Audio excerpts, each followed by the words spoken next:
السلام علیکم ورحمۃ اللہ وبرکاتہ۔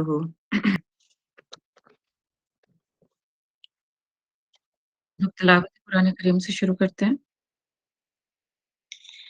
أعوذ بالله من الشيطان الرجيم بسم الله الرحمن الرحيم يا أيها المدثر قم فأنذر وربك فكبر وثيابك فطهر والرجز فاهجر ولا تمنن تستكثر ولربك فاصبر فإذا نقر في الناقور فذلك يومئذ يوم عسير على الكافرين غير يسير ذرني ومن خلقت وحيدا وجعلت له مالا ممدودا وبنين شهودا ومهدت له تمهيدا ثم يطمع أن أزيد كلا إنه كان لآياتنا عنيدا سأرهقه صعودا إنه فكر وقدر فقتل كيف قدر ثم قتل كيف قدر ثم نظر ثم عبس وبصر ثم أدبر واستكبر فقال إن هذا إلا سحر يؤثر إن هذا إلا قول البشر سأصليه سقر وما أدراك ما سقر لا تبقي ولا تذر لواحة للبشر عليها 19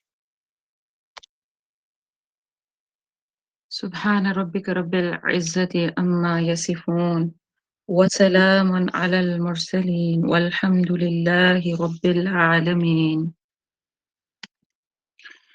أعوذ بالله من الشيطان الرجيم، بسم الله الرحمن الرحيم۔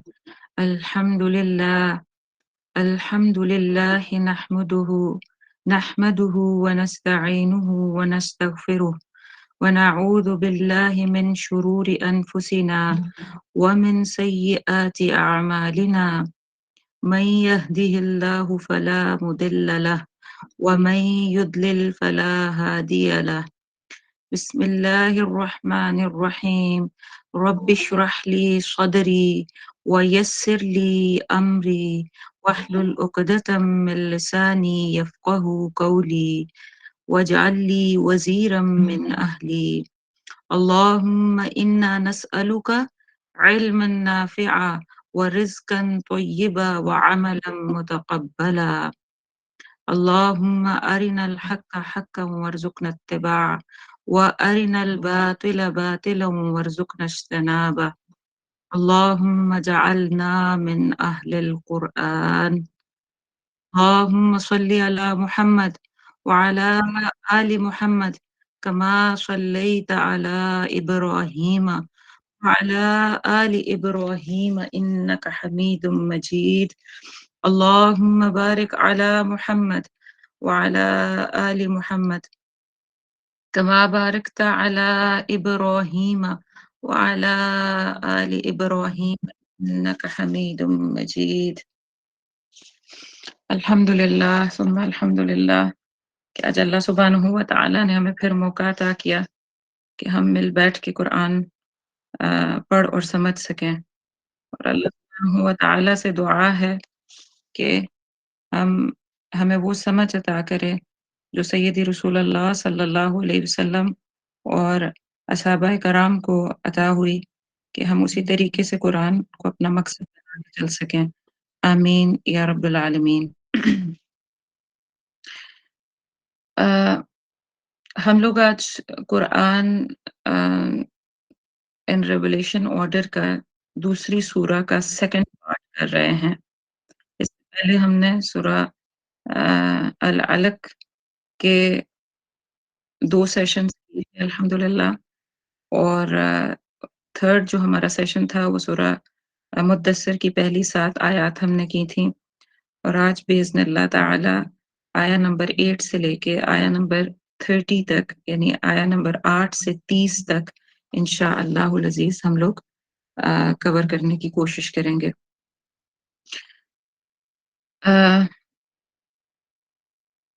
شروع کرنے سے پہلے میں تھوڑا سا جسٹ آپ کو کوئکلی بتا دوں کہ ہم نے ابھی تک پچھلی آیات میں یا سب سٹارٹ سے ابھی کور کیا کیا کیا ہے۔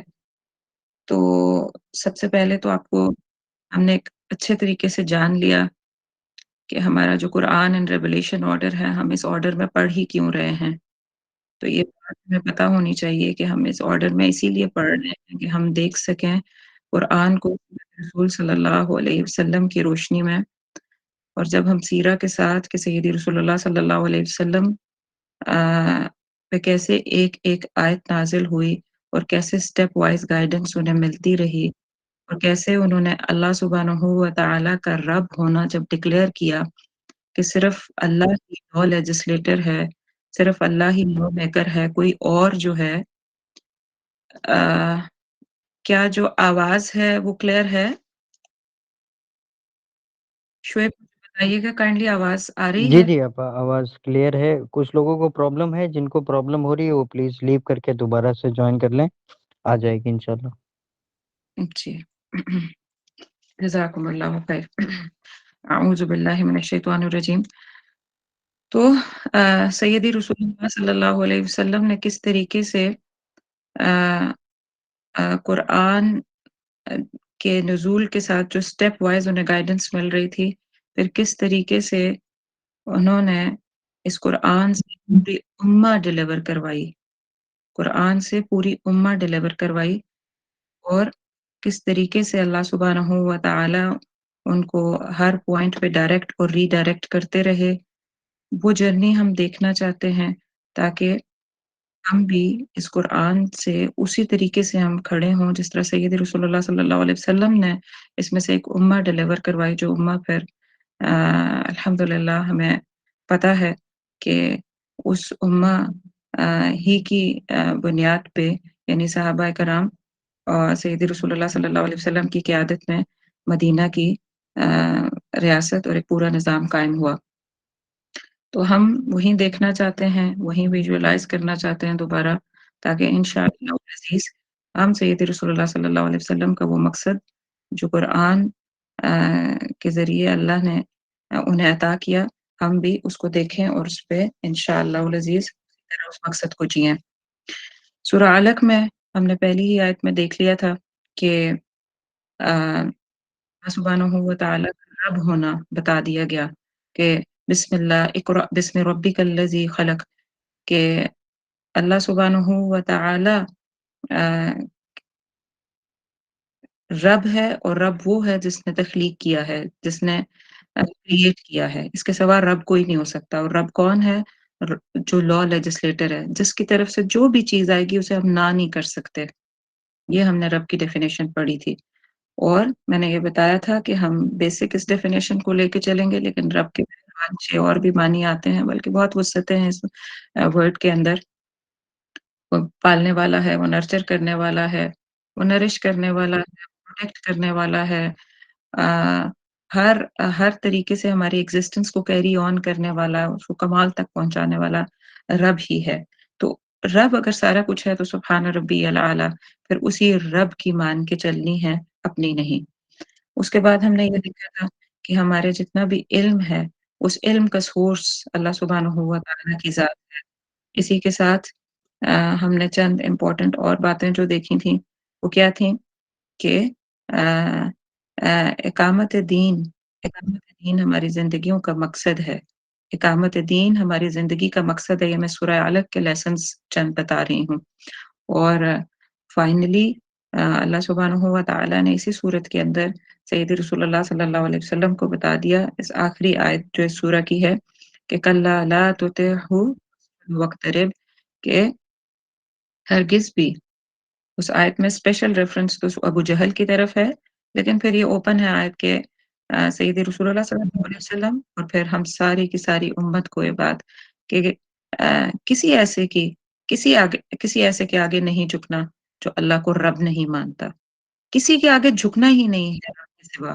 جھکنا تو بالکل ہے ہی نہیں، لیکن اگر آپ کوئی لا لینے لگے ہیں، آپ کوئی ریگولیشن لینے لگے ہیں، آپ کوئی لیجسلیشن کا کوئی پوائنٹ تک لینے لگے ہیں، تو وہ تبھی قابل قبول ہوگا جب وہ اس میں ڈکلیریٹو مینشن ہو کہ یہ رب کی طرف سے ہے. تو یہ وہ چند چیزیں ہیں جو ہم نے الحمدللہ پچھلی سورہ الف کا جسٹ میں نے کوئکلی آپ کو بتا دیا. اس کے بعد جو ہماری سورہ مدثر ہماری لاسٹ ٹائم جو دوسری وحی جب آئی تو دوسری وحی کی 7 آیات نازل ہوئی تھیں. سیکنڈ وحی کی سورہ مدثر کی 7 آیات نازل ہوئی تھیں، لیکن میں نے آپ کو پہلے عرض کیا تھا کہ ہم پوری سورہ کو دیکھیں گے تھوڑا سا ڈیفیکلٹ ہو جائے گا کہ ہم صرف ان آیات کو لیں جو اس وحی کے سیکوینس میں رہیں. تو ہم سورت تو پوری دیکھیں گے، لیکن میں آپ کو بتا ساتھ ساتھ. تو اب اس میں کوئکلی ہم دیکھ لیتے ہیں کہ ہم نے کیا کور کیا تھا لاسٹ ٹائم. بسم اللہ. سورہ مدثر میں جو سیکنڈ وحی تھی اس کے اندر سیدی رسول اللہ صلی اللہ علیہ وسلم کو وہ جو یا ایھا المدثر قم فانذر، تو مفسرون یہ لکھتے ہیں کہ انہی دو الفاظ کے اندر جو آیت نمبر 2 کے جو دو الفاظ ہیں، ان سے رسول اللہ صلی اللہ علیہ وسلم was designated as messenger. ان کو رسالہ ملی تھی، یعنی رسالت مل گئی تھی. اور آپ صلی اللہ علیہ وسلم کو حکم کیا ہوا تھا کہ قم فانذر، یعنی یہاں سے دعوت دینے کی شروعات ہوئی تھی کہ آپ صلی اللہ علیہ وسلم کو ڈائریکٹ حکم ہو گیا کہ اب آپ نکلیں گے اور آپ دعوت دیں گے. اور وہ اوصاف اور پھر آگے آنے والی جو آیات ہیں، جو آیا نمبر 7 تک ہم نے کیا کور کیا تھا کہ وہ تمام اوصاف اختیار کرنے کا حکم دیا جو ایک دائی کے لیے ضروری ہیں. تو یہ سیکنڈ وحی کے اندر بات ہوئی تھی. اور آیا نمبر 3 میں ہم نے دیکھا تھا کہ وہ رب کہ آپ کا رب جو ہے وہ your رب از گریٹسٹ. یعنی ہر مشکل، ہر مصیبت، ہر پرابلم، ہر ایشو، ہر دکھ، ہر تکلیف، ہر پین سے آپ کا رب بڑا ہے. یہ ایک چیز کلیئرٹی سے سیدی رسول اللہ صلی اللہ علیہ وسلم کو شروع میں بتائی گئی. اور نہ صرف یہ ایک پہلو بلکہ اس کا دوسرا اینگل کیا بتایا گیا کہ اللہ یعنی آپ کا رب وہ رب کا فکبر، مطلب یہ کہ رب کو ہی صرف سورس آف لیجسلیشن مان کے چلنا ہے، اسی کا بات اسی کی چلنی ہے. وہ سورس آف پاور ہے، وہی سورس آف رزق ہے، رزق سارا اسی کی طرف سے، زندگی اور موت کا سورس وہی ہے. ہماری عزت، ذلت، ملک، کامیابی، جو کچھ بھی ہے وہ رب کی طرف سے آ رہا ہے، وہ ہمارے اللہ کی طرف سے آ رہا ہے. وہ رب کا فکبر، تو اس کا اپر ہینڈ ہونا اتنا کلیئر اور اتنا ڈکلیریٹو ہو کہ اس کے سامنے کوئی پاور، کوئی اتھارٹی، کوئی سردار، کوئی بادشاہ، کوئی ایلیٹ کلاس، کوئی مالدار، کوئی بھی آ کے راستے میں رکاوٹ نہ بنے جب آپ اللہ کی بڑائی، اس کی کبریائی اور اس کا رب ہونا یا اس کی طرف سے جو بات آئی ہے اس پہ عمل کر رہے ہوں یا اس کے نظام کو قائم کر رہے ہوں، تو کسی کی پرواہ نہیں کرنی. تو ساری کی ساری پاور اسی سے، چارٹر اللہ کی طرف سے آئے گا جو ہم لیں گے، اور گائیڈ لائن تمام کی تمام رب کی طرف سے، اپنی پرسنل لائف کی، اپنی فیملی لائف کی، اپنی سوشل لائف کی، پوری اور پوری کی پوری جو ہم نے نظام قائم کرنا ہے، سسٹم قائم کرنا ہے، وہ سارا کا سارا اللہ تعالیٰ کی طرف سے. پھر جو اگلی 2 آیات ہیں، آیت نمبر 4 اور 5، ان میں کیا بتایا گیا تھا؟ جو پہلی فرسٹ 7 آیات کے بارے میں بتا رہی ہوں. 4th and 5th آیا میں ان 2 آیات میں سیدی رسول داعی کی مطلب صفات ہی فردر بتائی جا رہی ہیں کہ اللہ سبحانہ و تعالیٰ فرما رہے ہیں کہ خود کو یعنی ظاہری اور باطنی پاکیزگی قائم کر لیں. یعنی آپ صلی اللہ علیہ وسلم کو حکم ہو رہا ہے اور یہاں سے ہر داعی کو کہ کیسی ظاہری اور باطنی پاکیزگی، یعنی عقائد میں، نظریات میں، سوچ میں، آئیڈیاز میں، جسم میں، کپڑے میں، ہر طریقے کی پاکیزگی کا حکم ان 2 آیات میں. اور پھر اس کے بعد ولا تمنن تستکثر کہ احسان احسان نہیں جتلانا، اور نہ ہی کسی سے ریٹرن میں کوئی چیز طلب کرنی ہے، کوئی پریز طلب کرنی ہے، کیونکہ اللہ کا جو بندہ ہوتا ہے، یہ نہیں تھا کہ رسول اللہ صلی اللہ علیہ وسلم نے یہ کام کر لیا تھا، انہیں شروع میں ہی بتایا جا رہا ہے، ابھی تک وہ نکل کے دعویٰ انہوں نے شروع نہیں کی، لیکن انہیں بتایا جا رہا ہے کہ ساری کی ساری جو کور آپ کا کنیکٹیوٹی، آپ کا کانشیس اور سب کانشیس لیول پہ جو بھی کچھ ہوگا وہ اللہ کے لیے ہوگا، تو کسی پہ احسان جتلانے کی تو پھر بات ہی نہیں آئے گی، اور نہ ہی کسی سے کوئی ریوارڈ، جیسے سارے انبیاء علیہ الصلوۃ والسلام، آپ کو پتہ ہے کہ ان اجریہ الا علی اللہ، کہ ہمارا اجر ہمارے اللہ کی طرف ہے، تو کسی سے کوئی اجر نہیں مانگنا، کسی سے کوئی پریز نہیں مانگنی، کسی سے کوئی acknowledgement نہیں لینی، کوئی مانے یا نہ مانے. Never ever think that I am in better position than others. یہ نہیں سوچنا. Never ask for return from people. لوگوں سے کبھی کچھ ریٹرن میں نہیں مانگنا. یہ جو چیز ہے لا حول ولا قوت الا باللہ، یہ بات ہم نے کور کی تھی آیا نمبر 4 اور 5 میں، اور سوری 6 تک آ گئے ہم، اور لاسٹ جو آیا ہم نے لاسٹ ٹائم کور کی تھی، one of the beautiful most آیاز، اور ولی ربی کا فصبر، کہ be persistent and keep doing good work, حق کے اوپر جم جانا، اور پھر نو میٹر واٹ، کچھ بھی ہوتا رہے، کچھ بھی آزمائشیں، مشکلیں، تکلیفیں، درد آئیں، اپنے لمٹ لیس رب کے لیے، اپنے ان لمیٹڈ رب کی کوئی لمیٹڈ نہیں، اس کے لیے ہمارا صبر بھی انشاءاللہ العزیز ایسا سید رسول اللہ صلی اللہ علیہ وسلم کو بتایا جا رہا ہے، ان سے تھرو ہمارے تک، کہ لمٹ لیس صبر کرنا ہے، اور ہر حال میں اپنے نفس کو، اور اس کا جو دوسرا معنی ہے یعنی روک کے رکھنا، مانا ہے خود کو کس چیز پہ روکنا ہے، ہر حال میں اپنے نفس کو شریعت کے تقاضوں کے مطابق اپنے آپ کو روک کے رکھنا ہے. جو شریعت کے تقاضے ہیں، مراد یہ کہ جو چیز اللہ کی as a law, as a rule اللہ کی طرف سے آ گئی ہے، وہ ہمارے لیے پریورٹی ہوگی، اس کے سامنے ہماری یا ایسٹ یا ویسٹ کی یا فیملی کی یا ٹرینڈز کی بات نہیں چلنی، اللہ کی ہی چلنی ہے، اور اس پہ خود کو جما لینا یہ صبر ہے. اللہ کی بات پہ خود کو جما لینا صبر ہے، اور یہ سب سے احسن ترین صبر ہے. اس کے بعد اب ہم آتے ہیں اگلی آیات پہ. یہ جو آیات ہے، یہ کچھ ٹائم کے بعد رسول اللہ صلی اللہ علیہ وسلم نے جب دعوت دینا شروع کر دی، اس کے کچھ ٹائم کے بعد یہ آیات نازل ہوئی تھیں، اور ان آیات میں اب جو آیا نمبر 8، 9 اور 10 ہیں، ان آیات کے بعد، یہ 3 آیات جو آ رہی ہیں ان کے بعد اس جو سورہ مدثر ہے، اس میں ولید بن مغیرہ کی بات کی گئی ہے. ایک کیریکٹر تھا جو سیدی رسول اللہ صلی اللہ علیہ وسلم کو دعوت اسلامی ہر حال میں چھٹلا رہا تھا، اوپوز کر رہا تھا، بہت اذیتیں دے رہا تھا، بہت تنگ کر رہا تھا. تو یہاں پہ اس صورت میں ساری آیات میں اس کے اوپر بات ہوگی، اور کس طریقے سے وہ عناد یعنی نفرت کے باعث وہ انکار کرتا رہا. تو یہ ہم بات کریں گے، لیکن اس کو بات کرنے سے پہلے پہلی دفعہ first time the declaration of the and of the time, یعنی کہ اس دنیا کی زندگی کے بعد ایک اور زندگی آئے گی، اس کے بارے میں بات ہوئی. اور وہ کیا ہے؟ وہ آیا نمبر 8 ہے. بسم اللہ. فَإِذَا نُقِرَ فِي النَّاقُورِ، پھر جب پھونکا جائے گا سور، پھر جب پھونکا جائے گا پھونکا جائے گا سور میں. یہ اچھا، آج نا میں آپ لوگوں کو تھوڑا سا ایک چیز چینج کر رہی ہوں تاکہ آپ لوگ نوٹ کر لیں. میں روٹ ورڈ آج آپ کو ساتھ ساتھ لکھواؤں گی، جو آیت ہم کور کر رہے ہوں گے. کسی کی سجیشن بھی تھی یہ، تو ساتھ ساتھ، تاکہ اس کا معنی پھر ہمیں زیادہ کلیئرٹی سے سمجھ آ جائے. وَإِذَا نَقِرَ فِي النَّاقُورِ، تو نَقِرَ کیا ہے؟ نون قاف را. نَقِرَ نون قاف را. تو نون قاف را کیا ہے؟ کسی چیز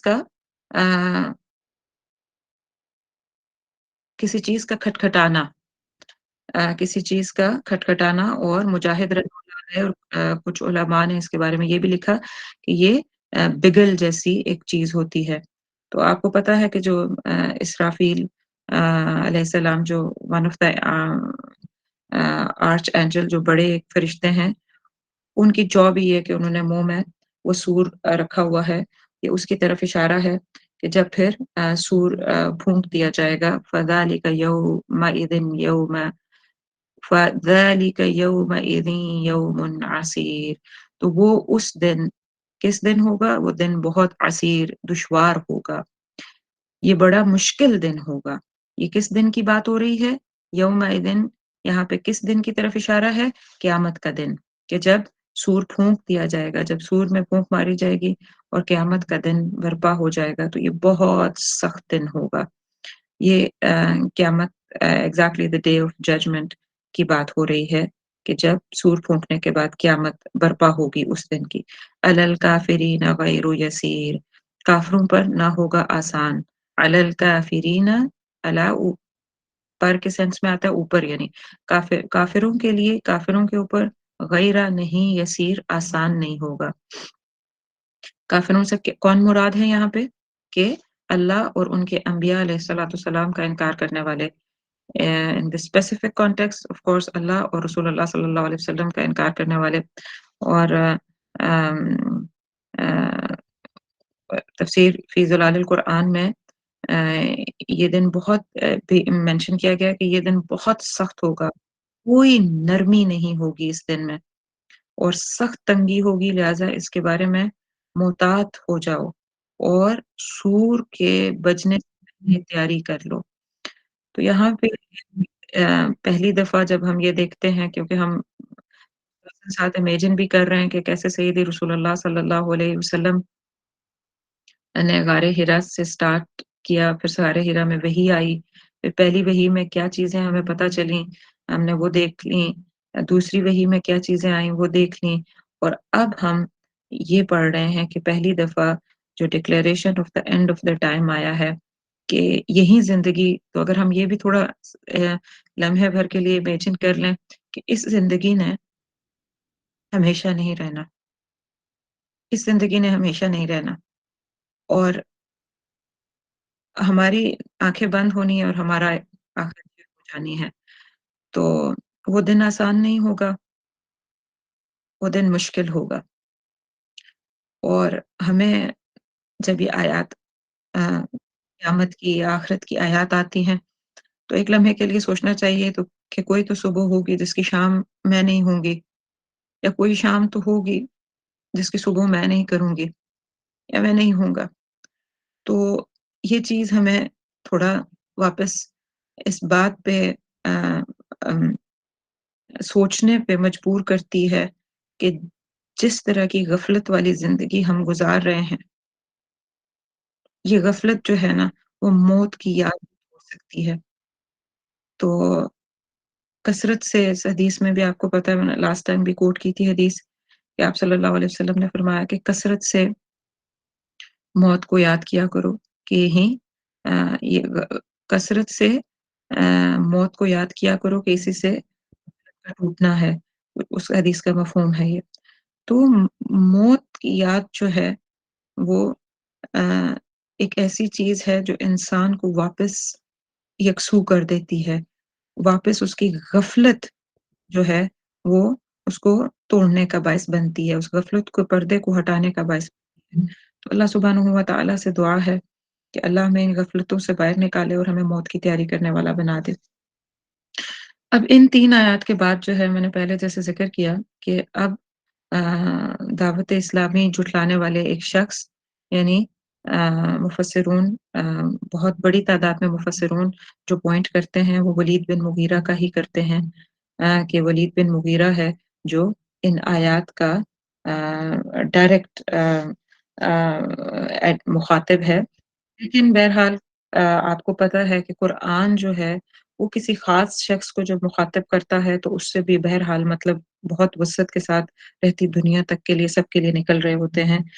تو اکیلا ان آیات کا جو ایڈریسی یا مخاطب ولید بن مغیرہ نہیں ہے، 2 کے صفات ساری اسی کے اندر تھیں جو یہاں پہ مینشن کی گئی ہیں، لیکن جتنے بھی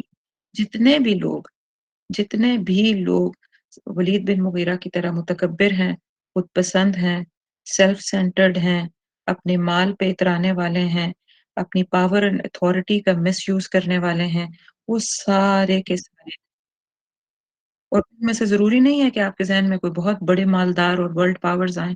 ان میں سے ہم اور آپ میں سے بھی کوئی ہو سکتا ہے کہ جو اتھارٹی کا غلط یوز کر رہا ہے. تو پھر ہم ساروں کو غور سے یہ آیات دیکھنی، پڑھنی اور سننی ہوں گی کہ ہم اپنے لیے اپنی یہ آیات کا کیا معنی ہم اپنے لیے لیں گے. ذرنی، یہ بہت اہم لفظ ہے، اس کو ذرا غور سے سنیے گا. ذرنی ومن خلقت وحیدا، ذرنی چھوڑ دو مجھے، ومن خلقت اور پیدا کیا میں نے، وحیدا اکیلے. ذرنی جو ہے یہ مطلب تو اس کا چھوڑ دو، چھوڑ دو ہے، اور نی یا آ رہی ہے اینڈ میں، تو وہ یا متکلم ہوتی ہے، یعنی اپنے آپ کو پوائنٹ کر رہی ہوتی ہے. تو چھوڑ دو مجھے، اس کا کیا مطلب ہے اور یہ کون کس سے کہہ رہا ہے؟ تو یہ اللہ سبحانہ و تعالی محمد صلی اللہ علیہ وسلم کو فرما رہے ہیں کہ let me deal with this person. اب یہ کون سا پرسن ہے؟ آگے ساری صفات آتی جائیں گی. ولید بن مغیرہ اور اسی طرح کے مائنڈ سیٹ کے متکبر لوگ. چھوڑ دو مجھے، یعنی اللہ یہاں کیا کہہ رہے ہیں؟ چھوڑ دو مجھے، مطلب یہ کہ let me deal with this person, مجھے اس بندے کو ہینڈل کرنے دو. مجھے یعنی اللہ سید رسول اللہ صلی اللہ علیہ وسلم کو فرما رہے ہیں کہ آپ یہ جو ولید ہیں اور ان کے ساتھ کے جتنے بھی ہیں، let me handle with them, یعنی مجھے میں معاملہ کرتا ہوں ان سے. کتنا بڑا کمفرٹ ہے جو اللہ سبحانہ و تعالیٰ سید رسول اللہ صلی اللہ علیہ وسلم کو دے رہے ہیں. اور پھر تمام داعی یہاں سے کتنا بڑا کمفرٹ لے سکتے ہیں کہ جب دعویٰ الی الحق کی جاتی ہے، جب دعوت اسلامی دی جاتی ہے، تو ہر طریقے کی تکلیفیں واپس پلٹ کے آتی ہیں، مصیبتیں آتی ہیں، مارا جاتا ہے، ختم کر دیا جاتا ہے. لیکن جب آپ اللہ کے لیے کھڑے ہو گئے، آپ نے اللہ کو رب مان لیا، اور پھر آپ نکل پڑے اس چاہت سے کہ میں نے اپنے اللہ کو رب مان کے جو سکون پا لیا. میں یہی بات سب کو بتاؤں کہ دنیا میں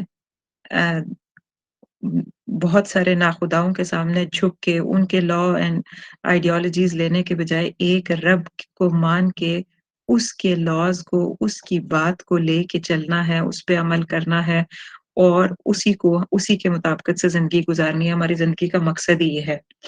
تو جب یہی بات ہم دوسروں کو جا کے بتاتے ہیں تو پھر ہم آئسولیٹڈ بھی ہوتے ہیں، ہمارا کیریکٹر اسیسینیشن بھی ہوتی ہے، جیسے سید رسول اللہ صلی اللہ علیہ وسلم کی ہوئی اور صحابہ کرام کی ہوئی، اور پھر تمام دائی.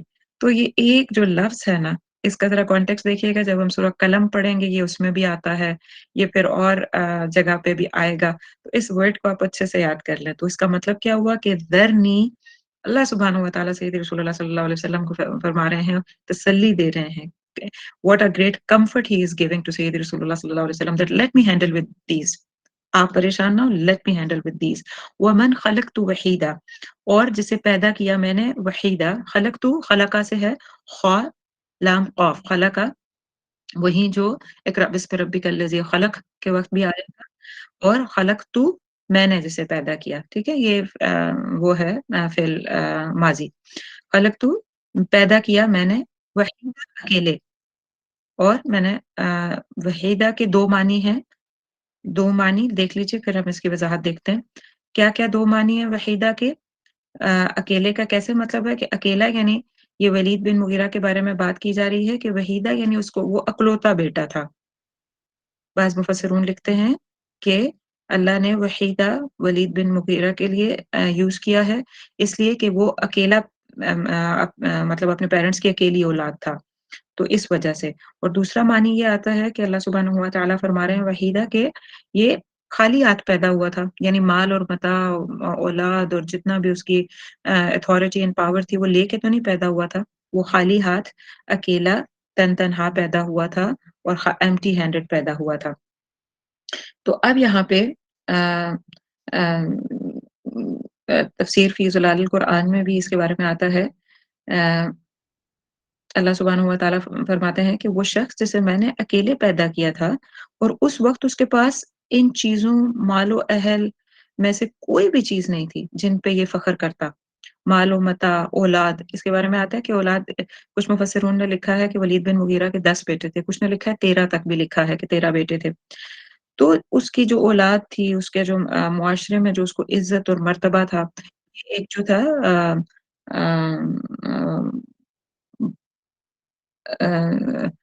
One of the leaders of قریش میں سے تھا. تو یہ ابو جہل کا چچا رشتے میں نہیں بلکہ he was a real uncle of ابو جہل مغیرہ. تو اس کے پاس جو ہے قیادت آئی تھی حرب بن امیہ کے بعد. تو یہ ون آف دا لیڈر، بہت اس کا اسٹیبلشڈ اس کی اتھارٹی تھی. اور یہ سب تو اللہ سبحانہ و تعالیٰ اس کو یہ بات بتا رہے ہیں کہ یہ سب میں نے اسے دیا. یہ نہیں تھا کہ مطلب وہ لے کے ہی پیدا ہوا تھا.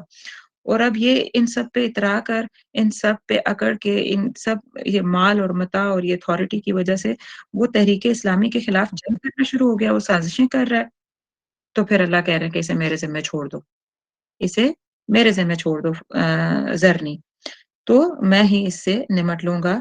اور آپ امیجن کریں کہ یہ کتنی بڑی بات لکھی ہوئی ہے کہ یعنی اللہ سبحانہ و تعالیٰ ڈائریکٹ کسی کے بارے میں اگر یہ کہہ دیں کہ اللہ جو علیم الخبیر ہے، وہ بے پناہ قوت و قدرت کا مالک ہے، اور وہ شروع میں اسٹارٹ میں ہی سید رسول اللہ صلی اللہ علیہ وسلم کو یہ بتا رہے ہیں کہ یہ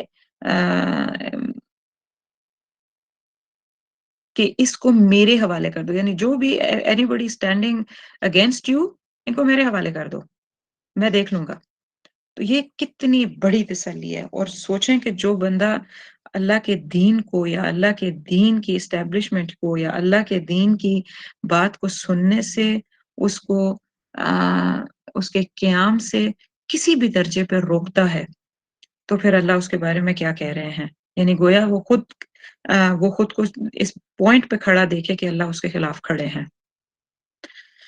بہرحال یہ اس آیت کا جس تھا، اور میں نے ریپیٹ کیا تھا کہ یہ صرف جہل کے یہاں پہ ولید بن مغیرہ کے کانٹیکس میں آیت ضرور ہے، لیکن اس کو سارے جتنے بھی متکبرین ہیں ان کو ذہن میں رکھ کے پھر آیت پڑھی جائے. اب لیٹس تھنک، اور جو فردر اس کی ایکسپلینیشن ہے آگے آیا نمبر 12، 13 اور 14 ہم اگر ٹھیک کو کور کرتے ہیں. ورڈ ٹو ورڈ دیکھتے ہیں. وَجَعَلْتُ لَهُ مَالًا مَمْدُودًا وَبَنِينَ شُهُودًا وَمَهَّدتُّ لَهُ تَمْهِيدًا. اچھا، آیا نمبر 12، جعلتو جیسے پیچھے خلقتو تھا، اب یہاں پہ جعلتو ہے. جعلتو جیم عین لام جعلہ سے، اور تا کا جب یہ تا کے اوپر دمہ آتی ہے، پیش آتی ہے، تو اس کا کیا مطلب ہوتا ہے کہ اللہ یعنی جب تو متکلم کا ہوتا ہے، متکلم یعنی talking about one's own self. تو اللہ سبحانہ و تعالیٰ کہہ رہے ہیں کہ وجعلتو، اور بنایا میں نے، لہو اس کے لیے، مالن ممدودا، مالن مال، ممدودا، ممدودا کیا ہوتا ہے؟ لمبا چوڑا. میم دال دال، یعنی اس شخص کے لیے میں نے بہت لمبا چوڑا مال بنایا. میم دال دال، بہت پھیلا ہوا مال، یعنی کوئی تھوڑی تعداد میں مال نہیں تھا، بہت کثرت سے اللہ نے اس کو مال دیا. نہ صرف مال دیا بلکہ اور کیا، وَبَنِينَ شَهُودًا، اور بیٹے دیے. شہودہ، شہودہ لفظ کہاں سے نکلا ہے؟ یہ شاہد کی جمع ہے. اور شاہد کیا ہوتا ہے؟ اس کا روٹ ورڈ کیا ہے؟ شین ہا دال، شہدہ. شہدہ کیا ہوتا ہے؟ حاضر کے معنی میں، کسی کا حاضر ہونا، کسی کا موجود ہونا.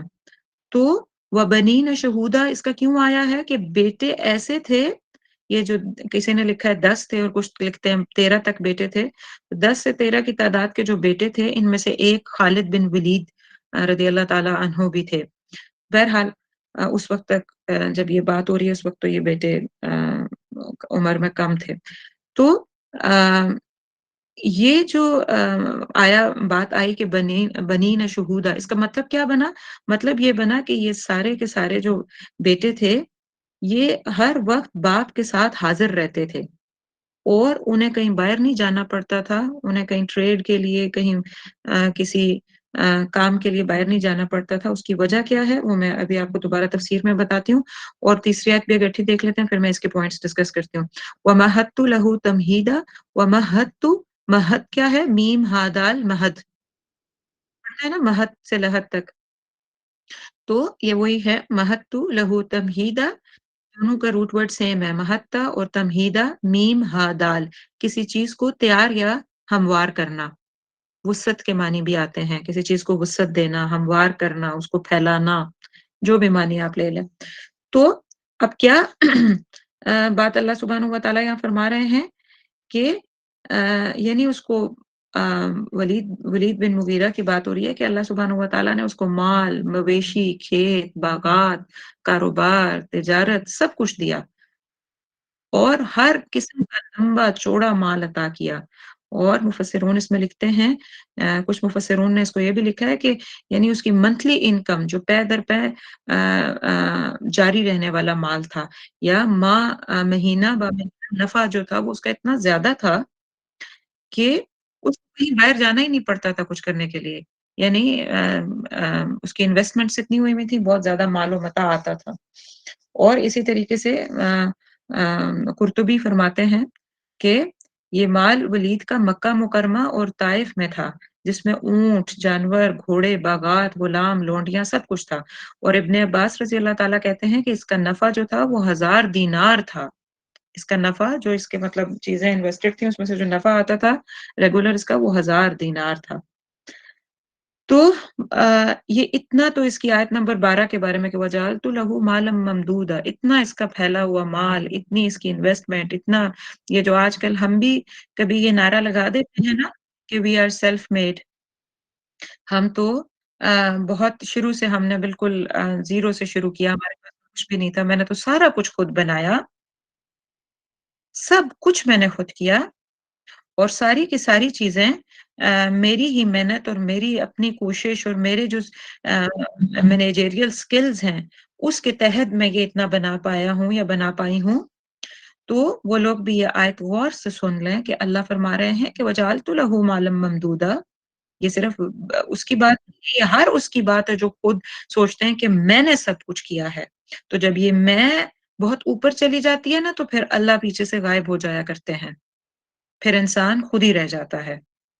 تو یہاں پہ غور کریے کہ اللہ سبحانہ وتعالیٰ فرما رہے ہیں کہ یہ اتنا پھیلاؤ جو دیا، اتنا جو لمبا چوڑا مال دیا، اتنی جو میں نے ایکسٹینشنز دیں، اتنی جو انویسٹمنٹس دیں اور اس کے اوپر ان کا منافع اتنے بڑھا دیے، یہ میں ہی ہوں جو میں نے دیا ہے۔ یہاں سیلف میڈ کی کوئی بات نہیں ہے۔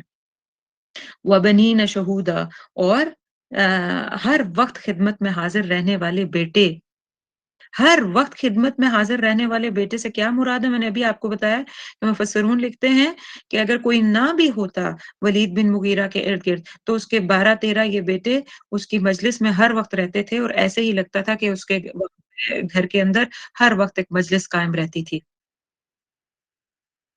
اور ہر وقت وہ مجلس قائم رہنے کا مطلب یہ بھی تھا کہ خود ولید اور اس کے بیٹے اتنے زیادہ they were well off کہ ان کو باہر جا کے کچھ کام کرنے کی، کوئی تجارت کرنے کی، کوئی روزی روٹی معاش کے لیے تگ و دو نہیں کرنی پڑتی تھی۔ وَمَهَّدتُّ لَهُ تَمْهِيدًا، اور مہتو بچھانا یا مہیا کرنے کے سینس میں بھی آتا ہے، تو یعنی مال اور اولاد کے ساتھ اللہ نے جاہ و حشمت یعنی کہ پاور اینڈ اتھارٹی اور عزت بھی اور سرداری کے تمام اسباب بھی اس کے لیے ہموار کر دیے۔ میں ریپیٹ کروں گی یہاں پہ یہ چیز کہ جب اللہ یہاں کہہ رہے ہیں کہ ہر طرح کی وسعت میں نے عطا کی اس کو، تو ہم یہ چیزیں لے کے مال کو، بیٹوں کو، اور پاور اینڈ اتھارٹی یا کوئی آپ کا عہدہ جو بڑا ہو، ہم یوزلی یہ کرتے ہیں، ہم یوزلی یہ کہتے ہیں کہ یہ ساری چیزیں تو میں نے ہی بنائی ہیں، میں نے ہی کی ہیں۔ اور اگر آپ یہ سیکوینس دیکھیں تو پہلے انسان مال ہی بناتا ہے، پھر وہ شادی کر کے سیٹل ہوتا ہے، بچے ہوتے ہیں، اور پھر اس کو فائنل وہ اتھارٹیز کی طرف جا رہا ہوتا ہے۔ یہ ساری لائف کی جرنی ہے آج ہماری، اگر ہم غور کریں تو، اور پھر ہم بھی یہی کچھ کہتے ہیں۔ تو اللہ ہر چیز کی نسبت اپنی طرف کر رہے ہیں، اور ہر ایک چیز کے لیے کہہ رہے ہیں کہ وہ میں ہی تھا جس کے اسباب جس نے ہموار کیے۔ اگر اللہ کسی چیز کا اسباب یا کسی چیز کا سبب کسی چیز کو نہ بنائے تو ہماری ہمت کیا ہے؟ ہمارا تو ایک نیورون یا چند سیلز آگے پیچھے ہو جائیں تو ہماری اوقات ہمیں پتہ چل جاتی ہے۔ تو لا حول ولا قوت الا باللہ، ہر چیز، ہر پاور، ہر اتھارٹی میرے اللہ کی ہے۔ تو یہ تھا ولید بن مغیرہ۔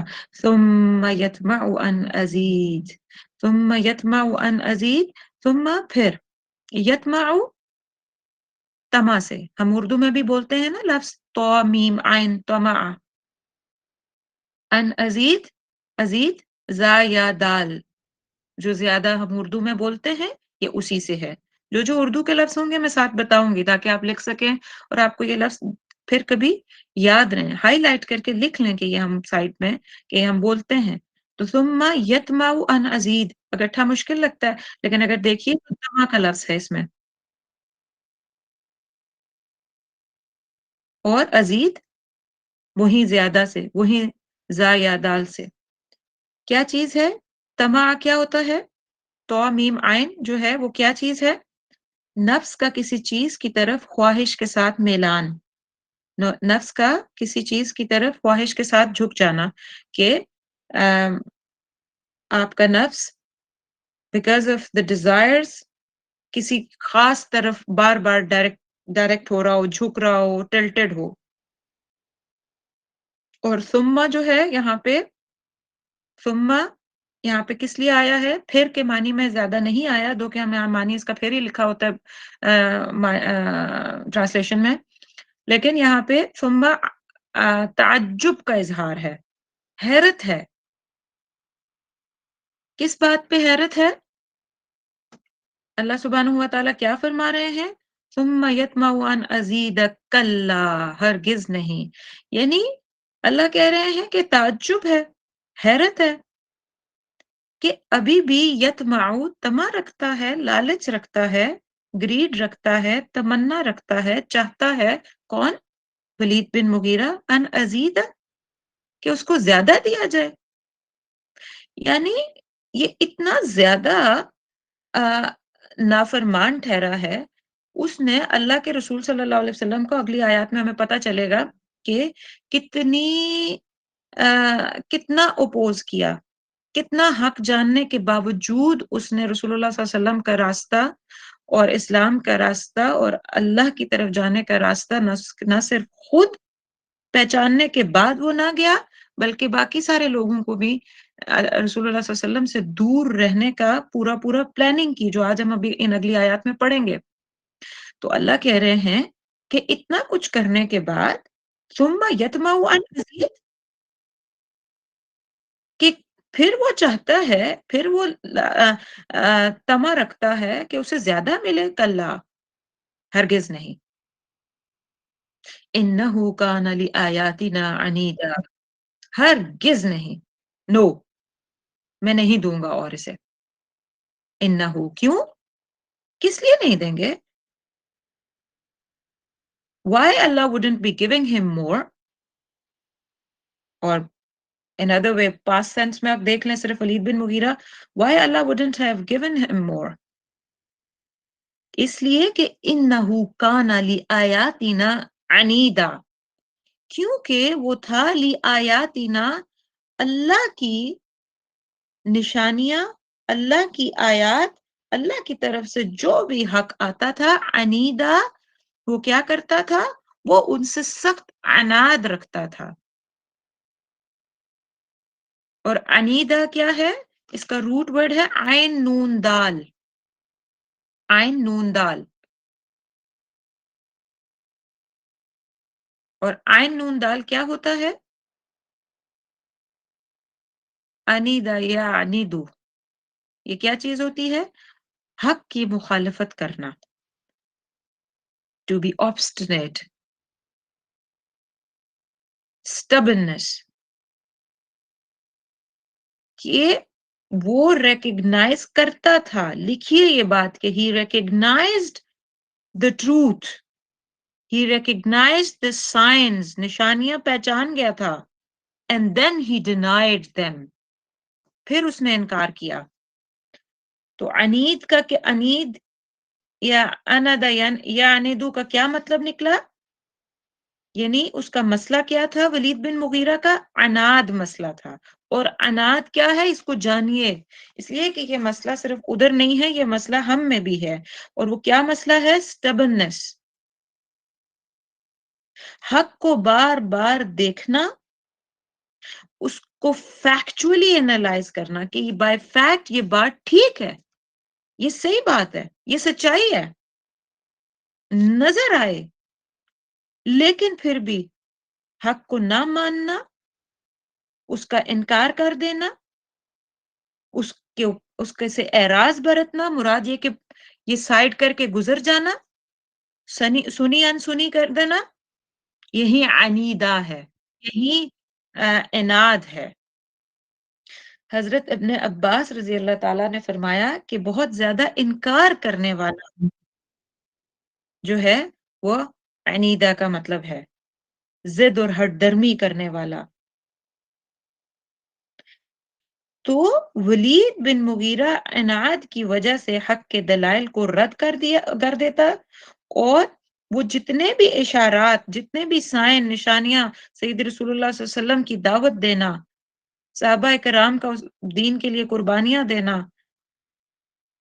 غربا اور مساکین جو اس وقت وہاں کے پولیٹیکل نظام کے ہاتھوں پس رہے تھے، رسول اللہ صلی اللہ علیہ وسلم ان کے لیے بات کر کے ان کا حق دلوانے کی جو کوشش کر رہے تھے، انہیں واضح نظر آ رہا تھا کہ یہ رائٹیس وے ہے، یہ درست وے ہے، یہی حق ہے، ولید کو اور اس جیسے مائنڈ سیٹ کو واضح نظر آ رہا تھا، لیکن اس نے تمام دلائل جو حق کو لیڈ کر سکتے تھے، جو حق کی طرف لے جا سکتے تھے، ان ساروں کو رد کیا، ان اشارات کو قبول ہی نہ کیا جو ایمان کی طرف جاتے تھے، اور یوں وہ دعوت پورے کے پورے اسلام اور اسلام مائنڈ سیٹ کے خلاف کھڑا ہو گیا، اسلامک وے آف لائف اور اللہ کو رب مان کے چلنے کے خلاف کھڑا ہو گیا۔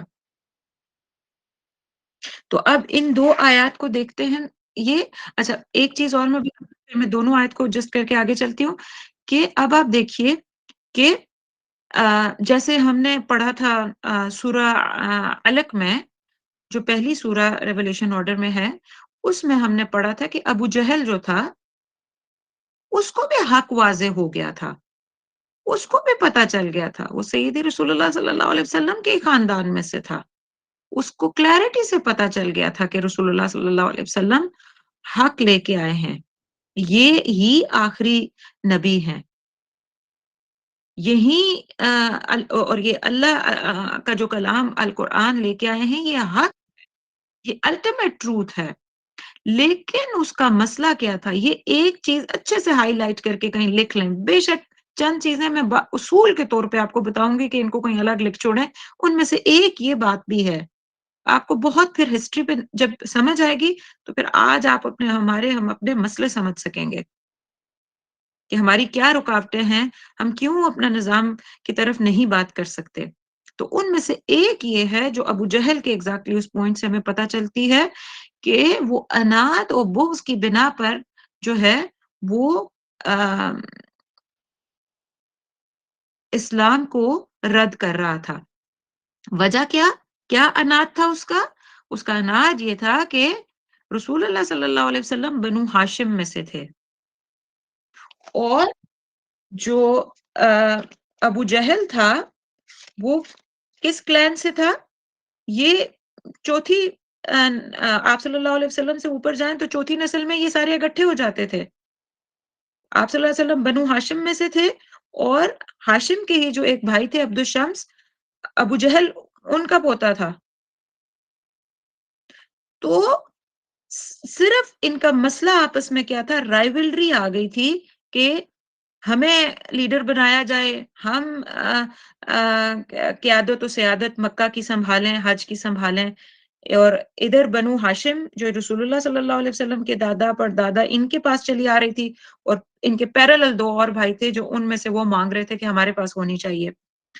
تو یہ صرف مسئلہ تھا ان کے درمیان، اور اس مسئلے کی بنا پہ، اس مسئلے کی وجہ سے جو ابو جہل خود کہتا تھا کہ بنو ہاشم میں رسول اللہ صلی اللہ علیہ وسلم آ گئے ہیں، اگر ہم مان لیں گے کہ یہ سچے نبی ہیں تو ہمارے پاس تو نبی نہیں آئے گا نا، ہمارے ہم اب یہ اگر آخری نبی ہیں تو ہمارے پاس تو نبی نہیں آنے والا.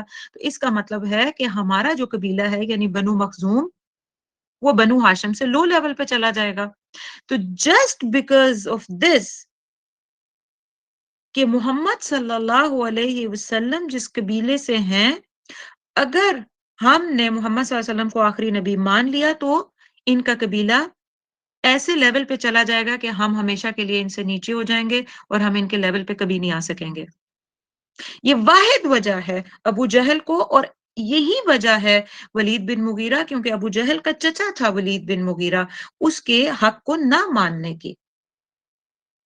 تو اب آپ یہ دیکھیے کہ یہ عناد ہے، حق جان لیا، سچائی جان لی، لیکن جسٹ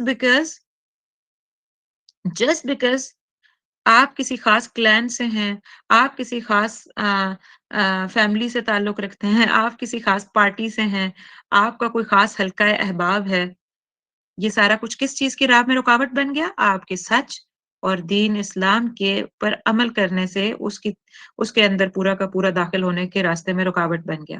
کیا آج ہمارا بھی ایسا نہیں ہے؟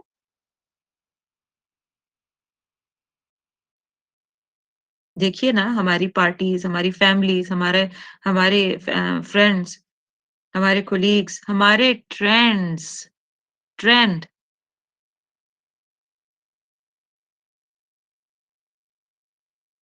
کیا یہ ساری کی ساری چیزیں ہمیں نہیں روکتی حق سے؟ اور ہم کیا نہیں کہتے کہ محمد صلی اللہ علیہ وسلم ٹرینڈ میں نہیں ہے، ٹرینڈ میں تو لبرلزم اور ماڈرنزم ہے. ہم رئیس سیدی کا راستہ چھوڑ کے، ہم اپنے رب کے بھیجے ہوئے لاز کو چھوڑ کے جن کا کوئی سائیڈ افیکٹ نہیں ہے، ہم اس کے برعکس سوسائٹی کے اسٹیبلشڈ لاز جو ہم نے ایسٹ اور ویسٹ سے اور مشرق اور مغرب اور ہندوؤں اور گوروں سے لیے ہیں، ہم ان کی غلامی کرتے پھر رہے ہیں. لکھیں آپ اپنے پاس یہ سوال، لکھیے. جہاں اسائنمنٹ وہ ہے جو ہم 5 چھوٹے سے سوالوں کی 2 منٹ کی اسائنمنٹ دیتے ہیں، ایک اسائنمنٹ آج آپ اور بھی لکھ لیجئے. ہر کوئی اپنا اپنا لکھے، انڈیویجول ہم کر کے کوئی نہ لکھے، ایک ایک اپنا اپنا، کہ کہاں کہاں میں ٹرینڈز کو فالو کرتے ہوئے یا میں فیملی کو فالو کرتے ہوئے یا میں اپنے دوستوں کو اور اپنے کولیگز کو یا اپنی پارٹی کو فالو کرتے ہوئے اللہ کے بتائے ہوئے رولز لاز جو مجھے کلیئر ہیں کہ وہ صحیح ہیں، میں ان کو پیچھے پھینک دیتی ہوں یا پھینک دیتا ہوں، صرف لوگوں کی وجہ سے، ٹرینڈ کی وجہ سے، پارٹی کی وجہ سے، دوستوں کی وجہ سے. لکھیں 5 چیزیں لکھیں جن کی وجہ سے آپ حلال سے حرام کی طرف چلے جاتے ہیں، آپ کی کمائیوں میں مسئلہ آ جاتا ہے، آپ کے پہننے میں مسئلہ آ جاتا ہے، ٹھیک ٹھاک کور کر رہے ہوتے ہیں، کچھ ہوتا ہے اور آپ ایک ایسی چیز جا کے خرید لاتے ہیں، ایسے کام کرنے شروع کر دیتے ہیں جو بالکل باطل.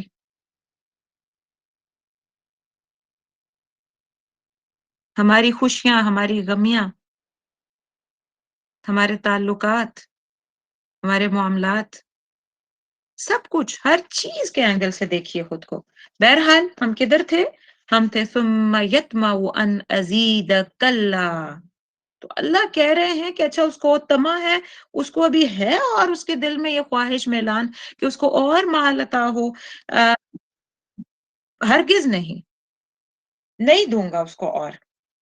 انہ کان لآیاتنا عنیدا، ہماری نشانیوں سے عناد رکھتا ہے، ہماری نشانیوں کا انکار کرتا ہے، اعراض برتتا ہے، سٹبن ہے، سن کے چھوڑ دیتا ہے. یہ جو آیت ہے نا ثم یطمع ان ازیدہ، اس میں سید قطب فرماتے ہیں کہ ولید بن مغیرہ جو اس کے پاس موجودہ دولت تھی وہ اس پہ کانے نہیں تھا. کانے کیا ہوتا ہے؟ آج کل یہ لفظ بھی ہمیں اجنبی ہو گیا. قناعت نہیں تھی اس کے اندر اور وہ مزید چاہتا تھا. نفس میں لالچ و طمع تھا. نہ ہی قناعت تھی اس کے پاس، نہ ہی شکر تھا. یقین مانیے کہ قناعت اور شکر تو ہم سے بھی رخصت ہوئے، زمانہ ہی گزر گیا. کہاں ہم میں قناعت ہے؟ ہم میں سے کون یہ دعویٰ کر سکتا ہے کہ جو مجھے مل رہا ہے الحمدللہ میں اس سے راضی ہوں؟ عطائک کہ رسول اللہ صلی اللہ علیہ وسلم مانگا کرتے تھے یہ دعا. تک نہ اولی عطائک، میں نے پچھلے ہفتے یہ دعا پڑھی بھی تھی اور آپ لوگوں کو شیئر بھی کی تھی گروپ کے اندر، کہ نفس مطمئنہ کا ایک انگریڈینٹ ہے کہ وہ اللہ کی عطا کی ہوئی چیزوں پہ راضی ہو جاتا ہے اور پھر وہ شکر گزاری اختیار کرتا ہے.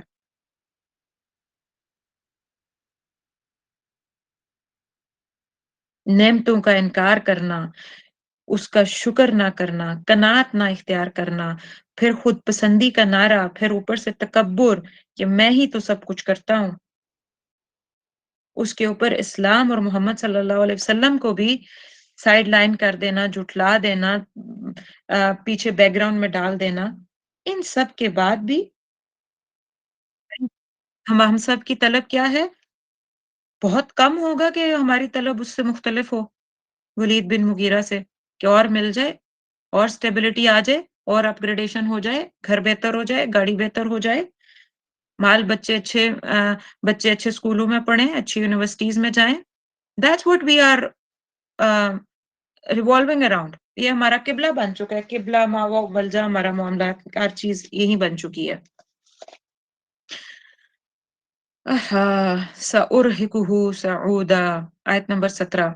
سأرهقه سعودا، سأرهقه کیا ہے؟ سا ہٹا دیجئے، ہو ہٹا دیجئے، بیچ میں لفظ ہے ارہقو، اس کا روٹ ورڈ ہے را ہا قوف. کیا مطلب ہے اس کا؟ زور و جبر کا معنی آتا ہے، زور و جبر. سعودہ کٹھن چڑھائی. سعودہ کس سے ہے؟ صاد عین دال، اس کا کیا مطلب ہے؟ اوپر چڑھنا. ہر دشوار اور گراں کام کے لیے یہ لفظ بولا جاتا ہے. ہر دشوار اور گراں یا مشکل امر یا کام کے لیے یہ لفظ بولا جاتا ہے. تھکا دینے والا چڑھنا یا چڑھائی کا راستہ. ایگزاسٹنگ اپ ہل پاتھ. سعودہ انگلش میں کیا لکھیں گے؟ ایگزاسٹنگ اپ ہل پاتھ، یعنی چڑھائی چڑھنا، اوپر چڑھنا، بہت ایگزاسٹ ہونے والی چڑھائی. یہ آیت اب کیوں آئی ہے یہاں پہ سأرهقه صعودا، کہ ان قریب میں چڑھاؤں گا کٹھن چڑھائی. کیا مطلب ہے اس بات کا؟ تفسیر فی ظلال القرآن میں اس کے بارے میں آتا ہے، بڑا اچھا وہ لکھا ہوا ہے کہ مشقت اور دشواری کی یہ بہترین تمثیل و تصویر ہے. مشقت اور دشواری، یعنی آپ دیکھیں، آپ if you just imagine a mountain، آپ امیجن کریے ایک پہاڑ اور اس کے اوپر ایک بالکل اسٹریٹ بڑا سٹیپی سا ہل ہو اور آپ اس کے اوپر چڑھ رہے ہیں، تو آپ ذرا امیجن کریے کہ کتنا کوئی جو دشواری والا وہ راستہ ہوگا اور کتنا وہ تھکائے. اور اسپیشلی اگر آپ یہ سوچ لیں ساتھ کہ آپ بالکل بھی چڑھنا نہیں چاہتے اور آپ کو زبردستی چڑھایا جا رہا ہے، تو پھر یہ عمل مزید مشکل ہو جائے گا. تو اگر آپ یہ امیجنیشن لے لیں تو پھر آپ کو یہ پتا چلے گا کہ جب اللہ یہ کہہ رہے ہیں کہ سأرهقه صعودا، میں ضرور چڑھاؤں گا ایک کٹھن چڑھائی. عناد رکھنے والے، سٹبن لوگ، حق کا انکار کرنے والے، جو پچھلی آیات میں بیان ہوا، ضدی، ہٹ درمی کرنے والے، ہمیشہ ہی they will be always going to go uphill tired and exhausted. وہ ایگزاسٹ رہیں گے، وہ ٹائرڈ رہیں گے یہاں پہ بھی، اور اللہ سزا کے طور پہ بھی بتا رہے ہیں کہ کچھ مفسرون نے باقاعدہ تفسیر میں ایک حدیث بھی کوٹ کی ہوئی ہے، لیکن یہ تھوڑی غریب حدیث ہے.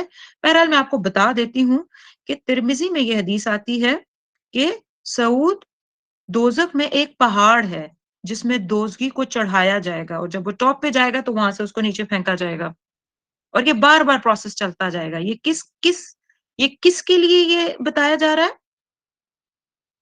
یہ ان لوگوں کے لیے بتایا جا رہا ہے جو پچھلی آیت میں جو ہم نے پڑھا کہ ان کے اندر طمع، ازید کی اور عنیدہ یعنی کہ سٹبننس، جو آبسٹینیٹ ہوتے ہیں، جو انکار اور حق دیکھ کے جان کے سمجھ کے اچھے طریقے سے انکار کر دیتے ہیں۔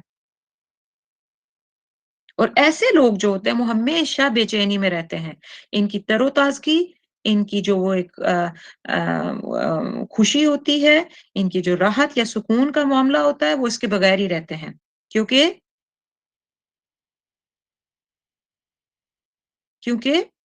اس کو دل میں کہیں معلوم ہوتا ہے کہ یہ اس محنت اور مشقت جو وہ یہ کر رہا ہے، اس سفر کے اینڈ پہ کوئی منزل نہیں ہے۔ کون سی محنت وہ کر رہا ہے؟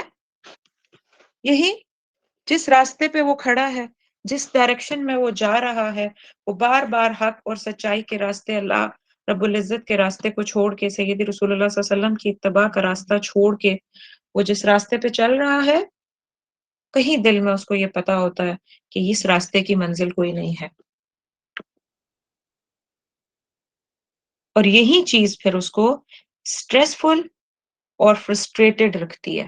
بہت ساری محنت، آج آپ دیکھیں دنیا میں ہم لوگ کتنی محنتیں کر رہے ہیں، اور اتنی محنت کے بعد جب ہم سٹریسڈ ہوتے ہیں، دیکھیں ڈفرینٹ ریزنز ہو سکتی ہیں، لیکن یہ بھی ہمیں چیک کرنا چاہیے کہ کہیں ہماری ڈائریکشن سے تو پوری کی پوری غلط نہیں ہے، ہماری فرسٹریشن، ہماری انگزائٹی، ہمارا سٹریس اس وجہ سے تو نہیں ہے، ہم گول گول چل چل کے جو ایگزاسٹنگ آپ تھک رہے ہیں وہ اس لیے تو نہیں ہے کہ کہیں ہم اللہ کے راستے کو چھوڑ کے اس دنیا کو اپنا مقصد اور اپنا ماوا و ملجا بنا بیٹھے ہیں۔ بہرحال یہ یہاں تک ہم رک کے، اب میں آپ کو تھوڑا سا کوئکلی یہ ولید بن مغیرہ کی ایک وہ بتا دوں، کچھ ایکسٹریکشن ہے حدیث سے اور کچھ تفاسیر سے، تو وہ اس کی ایک سٹنگ ہے پوری، جس کی جو ہمیں پتہ ہونی چاہیے نیکسٹ آیات پڑھنے کے لیے۔ تو نیکسٹ آیات پڑھنے کے لیے جو آیا نمبر ہم لوگ 18 سے آنورڈز 30 تک جائیں گے، 30 نہیں بلکہ 25 تک، ان آیات کا ایک کانٹیکسٹ ہے جو تھوڑا سا ہم پڑھ لیتے ہیں، اس سے پھر آپ کو بات زیادہ کلیئرٹی سے سمجھ آئے گی۔ ولید بن مغیرہ کون تھا؟ بیسیکلی میں نے آپ کو بتایا ہے، ابو جہل کا چچا تھا، اور رسول اللہ صلی اللہ علیہ وسلم کے کلین سے ہی تھا، قریش کا ہی تھا، اور یہ ایک بہت سمجھدار آدمی تھا، اور عربی کلام یعنی کہ پوئٹ تھا یہ، اور عربی کلام میں بہت مہارت رکھتا تھا، اور ہر طرح کے نشیب و فراز، زبان کے بھی جو نشیب و فراز ہوتے ہیں ان کو وہ اچھے طریقے سے جانتا تھا۔ وہ خود قرآن سے کافی حد تک متاثر ہو چکا تھا۔ جب سیدی رسول اللہ صلی اللہ علیہ وسلم نے قرآن کی آیات پڑھ کے اسلام کی دعوت دینا شروع کی تو he was very impressed، اس کو یہ سمجھ لگ گئی تھی کہ یہ کوئی کسی انسان کا کلام نہیں ہے، کیونکہ وہ خود بہت اچھا لکھتا تھا۔ اب قریشی سرداروں کو یہ فکر ہو گئی، دامنگیر ہو گئی کہ اگر ہمارا سردار، یعنی اس وقت یہ سردار تھا، کہ اگر ہمارے سردار نے اسلام کو قبول کر لیا، وہ مسلمان ہو گیا، تو ہمارا تو کہیں بھی ٹھکانہ نہیں رہے گا۔ یہ وہی والی بات، ابو جہل والی بات، اور ولید بن مغیرہ کہ وہ اگر تو ہماری قیادت ہی مسلمان ہو جاتی ہے تو بنو ہاشم اوپر چلے جائیں گے، ہم ان کو کیسے مان لیں؟ اس کو اپنے سابقہ دین پر برقرار رکھنے کے لیے ابو جہل نے بیڑا اٹھایا، کہ ابو جہل جو کہ بھتیجا تھا، اس نے کیا کیا، اپنے اس چچا کو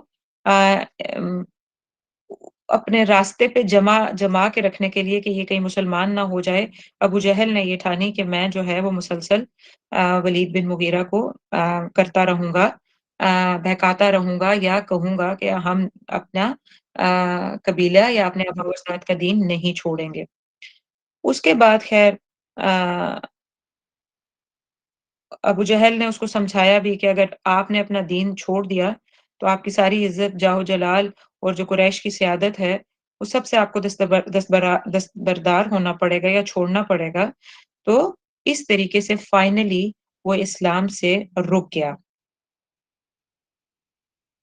اس کے بعد ایک سٹنگ کے بارے میں اس اگلی آیات میں جو اسپیشلی آیات آ رہی ہیں 18 19 20 21 22 25 تک، ان آیات میں ایک اسپیشل واقعے کا ذکر ہے، اس کی طرف تھوڑا سا دیکھ لیتے ہیں کہ اس ولید بن مغیرہ نے پھر جب یہ پکے ہو گئے کہ اب ہم ٹھیک ہے، وہ ہے تو حق، لیکن ہم اسلام حق ہے، رسول اللہ صلی اللہ علیہ وسلم آخری نبی ہیں، یہ بھی انہیں سمجھ لگ گئی تھی، چھپ چھپ کے قرآن بھی جا کے سنا کرتے تھے ان کے گھر کے باہر، لیکن جب انہوں نے ڈیسائیڈ کر لیا کہ ہم نے نہیں ماننا، تو اب ان کو ایک پریشانی آئی کہ اب مکہ میں حج کا ٹائم قریب آ گیا، تو انہیں یہ ہوا کہ لوگ تو آ کے محمد صلی اللہ علیہ وسلم کی بات سنیں گے، تو ہم نہ بھی مانیں تب بھی لوگ تو آ کے ماننا شروع کر دیں گے ان کی بات، تو پھر کیا کرنا چاہیے، ہماری اسٹریٹجی کیا ہونی چاہیے تاکہ ہم لوگوں کو متنفر کر سکیں اسلام سے اور محمد صلی اللہ علیہ وسلم کی، تاکہ لوگ بات ہی نہ سنیں۔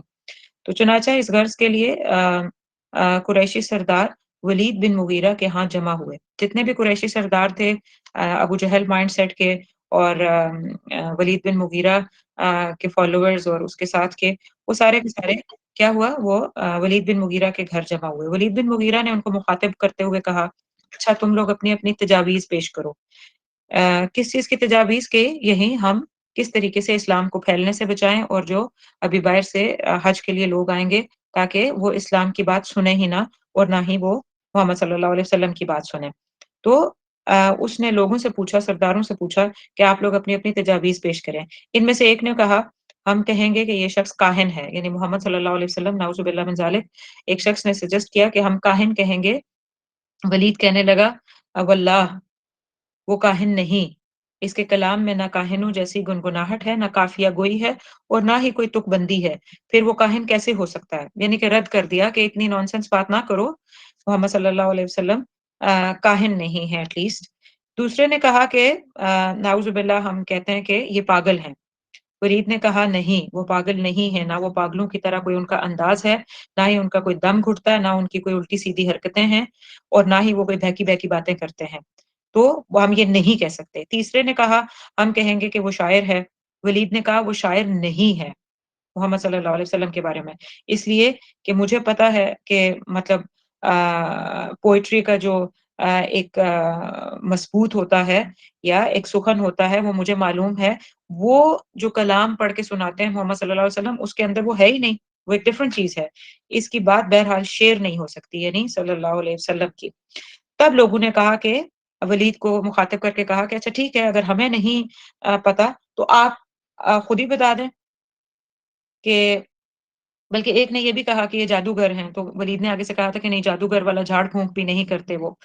تو بہرحال پھر فائنلی لوگوں نے پریشان ہو کے یہ کہا کہ اگر ولید ہمیں نہیں پتا، ہماری سجیشنز تم قبول نہیں کر رہے، ہماری تجاویز نہیں لے رہے، تو تمہیں بتا دو کہ محمد صلی اللہ علیہ وسلم، انہوں نے تو خیر ادب نہیں کیا تھا، لیکن ہم لوگ کہ پھر آخر ان کا کیا کیا کیا ایسی اسٹریٹجی اپنائیں کہ لوگ ان سے متنفر ہو جائیں۔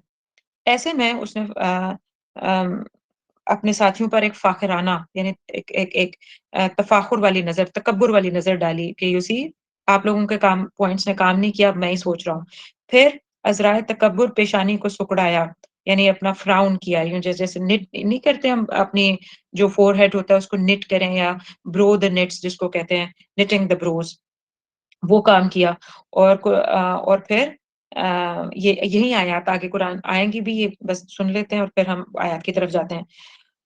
اس کے بعد جو ہے وہ سوچتا رہا، اس نے بہت غور کیا، اس طرح اپنی بڑی فراؤن کر کے اور غور و فکر اور بڑا، اور فائنلی بالآخر اس نے کیا کنکلوژن نکالا اپنی ساری اسٹیمیشن کے بعد، کہ اس نے اپنی رائے ان کے سامنے رکھ کیا دی، داغ دی، کہ بس یہی بات ہے کہ تم باہر سے جو بھی لوگ مکہ کے باہر سے آئیں گے، ان کو یہ کہنا کہ یہ شخص، یعنی اب یہاں پہ وہ پہلے سوچتا رہا کہ کیا مجھے حق اور باطل میں سے کیا چوز کرنا چاہیے، یعنی وہ اپنے مائنڈ میں اینالائز کرتا رہا، اپنے برین کے اندر اس کی پروسیسنگ چلتی رہی، وہ، اور یہ لفظ بھی آگے آیت میں آئے گا جو میں آپ کو بتاؤں گی، قدرہ۔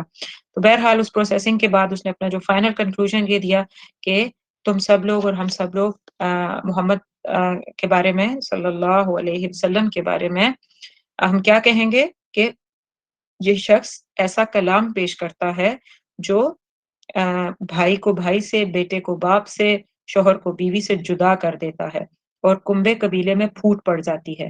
چنانچہ اس تجویز پر متفق ہو کر سب لوگ رخصت ہو گئے۔ اس مکالمے سے صاف معلوم ہوتا ہے کہ ولید بن مغیرہ پر قرآن کی حقیقت واضح ہو چکی تھی، اس کو حق پتہ تھا، لیکن اس حق کو پہچاننے اور جاننے کے باوجود اپنی اناد کی وجہ سے، اپنی ہٹ درمی کی وجہ سے اس نے ان آیات کا تمام نشانیوں کا انکار کر کے اللہ کے رسول صلی اللہ علیہ وسلم کو آخری رسول ماننے سے انکار کر دیا اور دین اسلام کو میں انٹر ہونے سے نہ کر دیا۔ تو اب یہ جو ہے اور اللہ کو رب ماننے سے نہ کر دیا، تو یہ آیات ہیں جو اب ہم آگے ان کی تفسیر اس روشنی میں اس واقعہ کی جو کانٹیکسٹ میں نے آپ کو بتایا اس کی روشنی میں دیکھتے ہیں۔ اور one of the extremely beautiful example of visualization of قرآن کہ قرآن کس طریقے سے ویژولائز کرواتا ہے وہ ان آیات میں آپ ذرا دیکھیے گا کہ جتنا بھی میں نے آپ سے کہا نا کہ اس نے غور کیا، اس نے یہ اپنی بروز کو نیٹ کیا، یعنی بھویں سکیڑی، اور یہ ذرا آیات میں دیکھیے گا کہ اللہ نے کس طرح منظر کشی کی ہے، ایسے جیسے کوئی ایکسپرٹ آرٹسٹ جو ہے نا وہ پین سے جو ہے وہ پکچر بنا رہا ہے، پورٹریل بنا رہا ہے، تصویر کشی کر رہا ہے، ایسے ایک ایک آیت میں پورے کی پوری وہ پکچر ڈپکشن ہے۔ آیا نمبر 18، بسم اللہ، انہو فکر وقدر فقتل کیف قدر ثم قتل کیف قدر ثم نظر ثم عبس وبصر ثم ادبر واستکبر۔ یہاں تک دیکھتے ہیں ہم انہو فکر وقدر، آیت نمبر 18۔ کیا مطلب ہے اس کا؟ انہو بے شک وہ، کون؟ ولید بن مغیرہ، جب اس نے تمام لوگوں کو جمع کیا ہوا تھا، وہ تجاویز لے رہا تھا، تو اب اس نے کیا کیا؟ اس کے بعد پھر وہ لوگ آہستہ آہستہ جانے لگ گئے کچھ، اور کچھ بیٹھے ہوئے تھے، اور پھر وہ مطلب جیسے وہ ٹائم لیتا ہے کس بات کا؟ فکرا، اس نے سوچا۔ اور فکرا کسی نے سوال میں بھی پوچھا ہوا تھا کہ یہ جو شدہ آتی ہے مڈل لیٹر پہ، اس کا کیا مطلب ہوتا ہے؟ یعنی وہ لیٹر جو ہے یہ بیسیکلی فقرہ ہے، فقرہ فکر کرنا یا غور کرنا، لیکن فکرہ جو شدہ آ جاتی ہے اس کا کیا مطلب ہوتا ہے؟ تو مختلف آتے ہیں، یعنی شدہ مختلف رولز پلے کرتی ہے، لیکن علم الصرف میں شدہ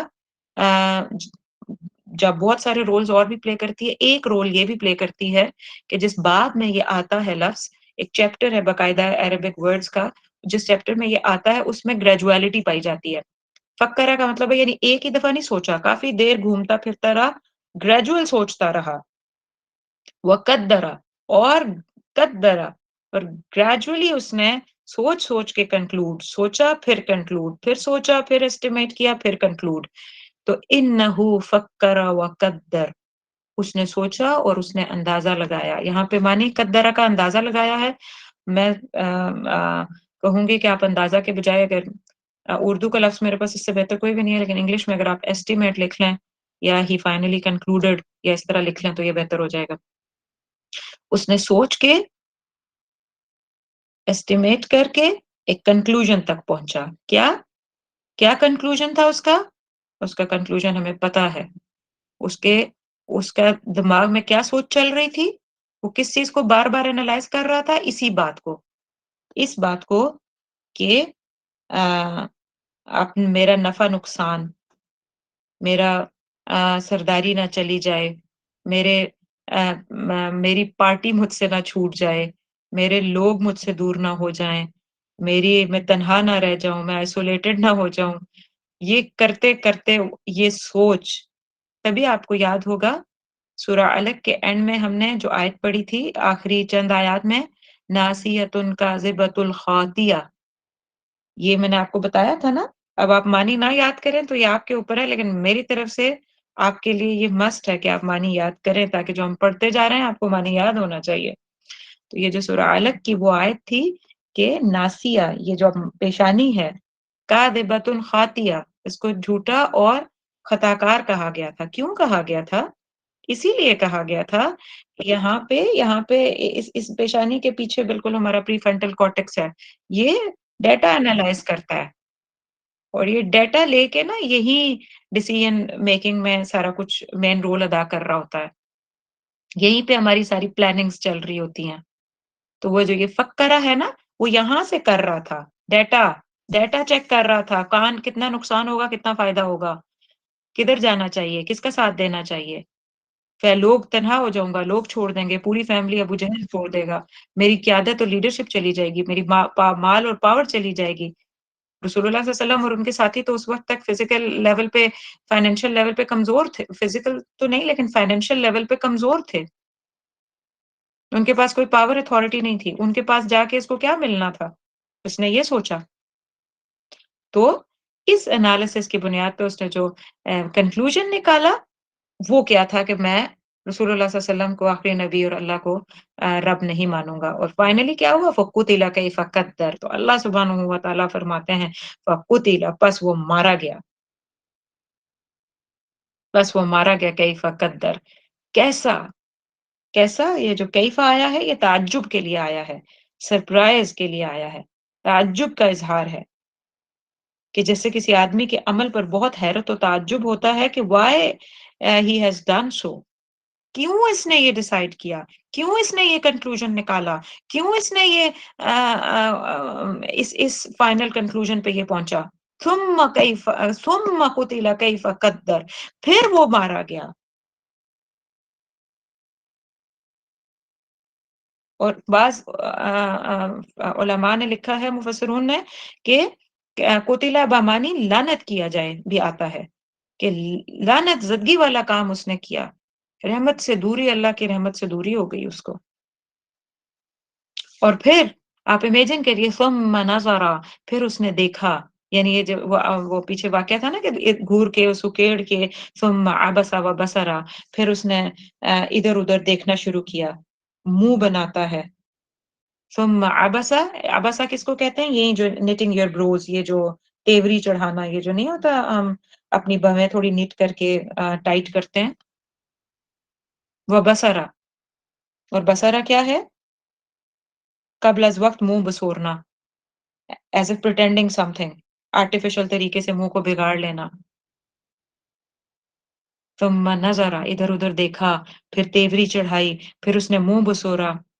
ثم ادبر، اور یہ اس کا فائنل پوائنٹ تھا. ابھی اوپر تک یہ سوچ ہی رہا تھا لیکن فائنلی اس نے ڈیسیژن کدھر کیا؟ لا کے ادھر. ثم ادبر واستکبر، پھر اس نے پیٹھ پھیری. ثم، پھر ادبرا. جب یہ سارا کیلکولیشن اس کے دماغ میں چل پڑی، ایسٹیمیٹ کر لیا، کنکلوژن کرنے کے بعد اس نے کیا کیا؟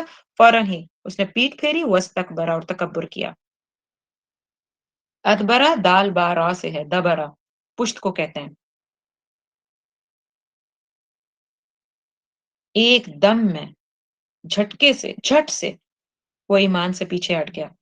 اس کے دل میں پورا احساس و خیال تھا ایمان و اسلام کا، لیکن وہ پیچھے ہٹ گیا. واستکبرا، اور اس نے تکبر کیا، شیطانی روش اس نے اختیار کر لی. آپ کو پتا ہے نا قرآن میں لفظ آتا ہے بار بار ابا واستکبرا، اور جب بھی آتا ہے زیادہ تر ابا واستکبرا کے کمبینیشن میں جب یہ آتا ہے تو یہ شیطان کے لیے آتا ہے، کہ ابلیس کے لیے یہ یوز ہوا کہ اس نے انکار کیا اور اس نے تکبر کیا. اور اس کیس میں آپ دیکھیے کہ اس کے کیس میں بھی اس نے عناد یعنی انکار کرتا رہا یہ حق سے، واستکبرا، اور انکار کرنے والے حق اور سچ کا جو کنٹینیوس انکار کرتے ہیں ان کا ریزلٹنٹلی تکبر کی طرف جانا ہر حال میں انیویٹیبلی یہی سٹیپ ہوتا ہے. جب محمد صلی اللہ علیہ وسلم کو رسول ماننے اور اللہ کو لا میکر، لیجسلیٹر، رب ماننے سے انکار کر دیا تو اس نے گویا ابلیس، حزب الشیطان میں شمولیت اختیار کر لی. اور کوئی چھوٹی موٹی شمولیت نہیں، بہت بڑی شمولیت.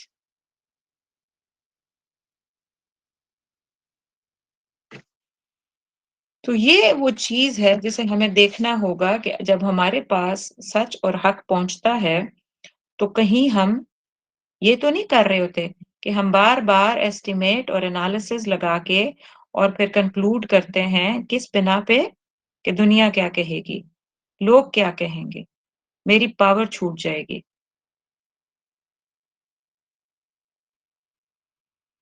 میری جو میں اتنا مشہور ہوں لوگوں میں تو اکیلا رہ جاؤں گا یا رہ جاؤں گی.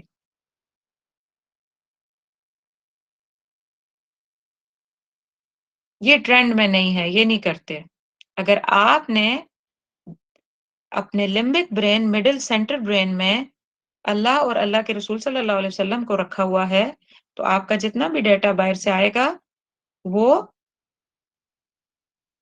جو بھی پلاننگ کرے، جو بھی چیزیں کرتا رہے، لمبک برین اس کو کراس کر دیتا ہوتا ہے انٹرنل سینٹر برین کہ نہیں، میرا اللہ اور اللہ کے رسول صلی اللہ علیہ وسلم سے یہ بات پاس نہیں ہوتی، اس کو میں نہیں لوں گی یا لوں گا. لیکن اگر سینٹر میں دنیا لگی ہوئی ہے نا دماغ کے اندر،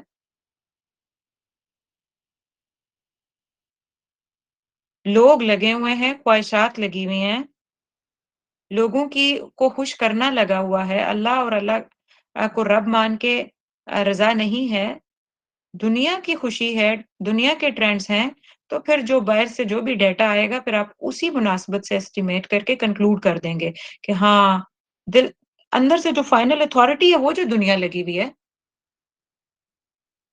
میں مثال دیا کرتی ہوں چھوٹی سی سمجھانے کے لیے، 1 منٹ کی دے دیتی ہوں کہ جیسے اگر دماغ میں دنیا سیٹل ہوئی بھی ہے نا، لمبک برین، انٹرنل کور برین جو ڈیسیژن پاور ہوتے ہیں، ڈیسیژن میکنگ سینٹر ہوتا ہے، تو اگر آپ مثلا باہر جا رہے ہیں، مارکیٹ ہی گئے ہیں، آپ نے کپڑے خریدنے ہیں، تو کپڑے خریدتے ہوئے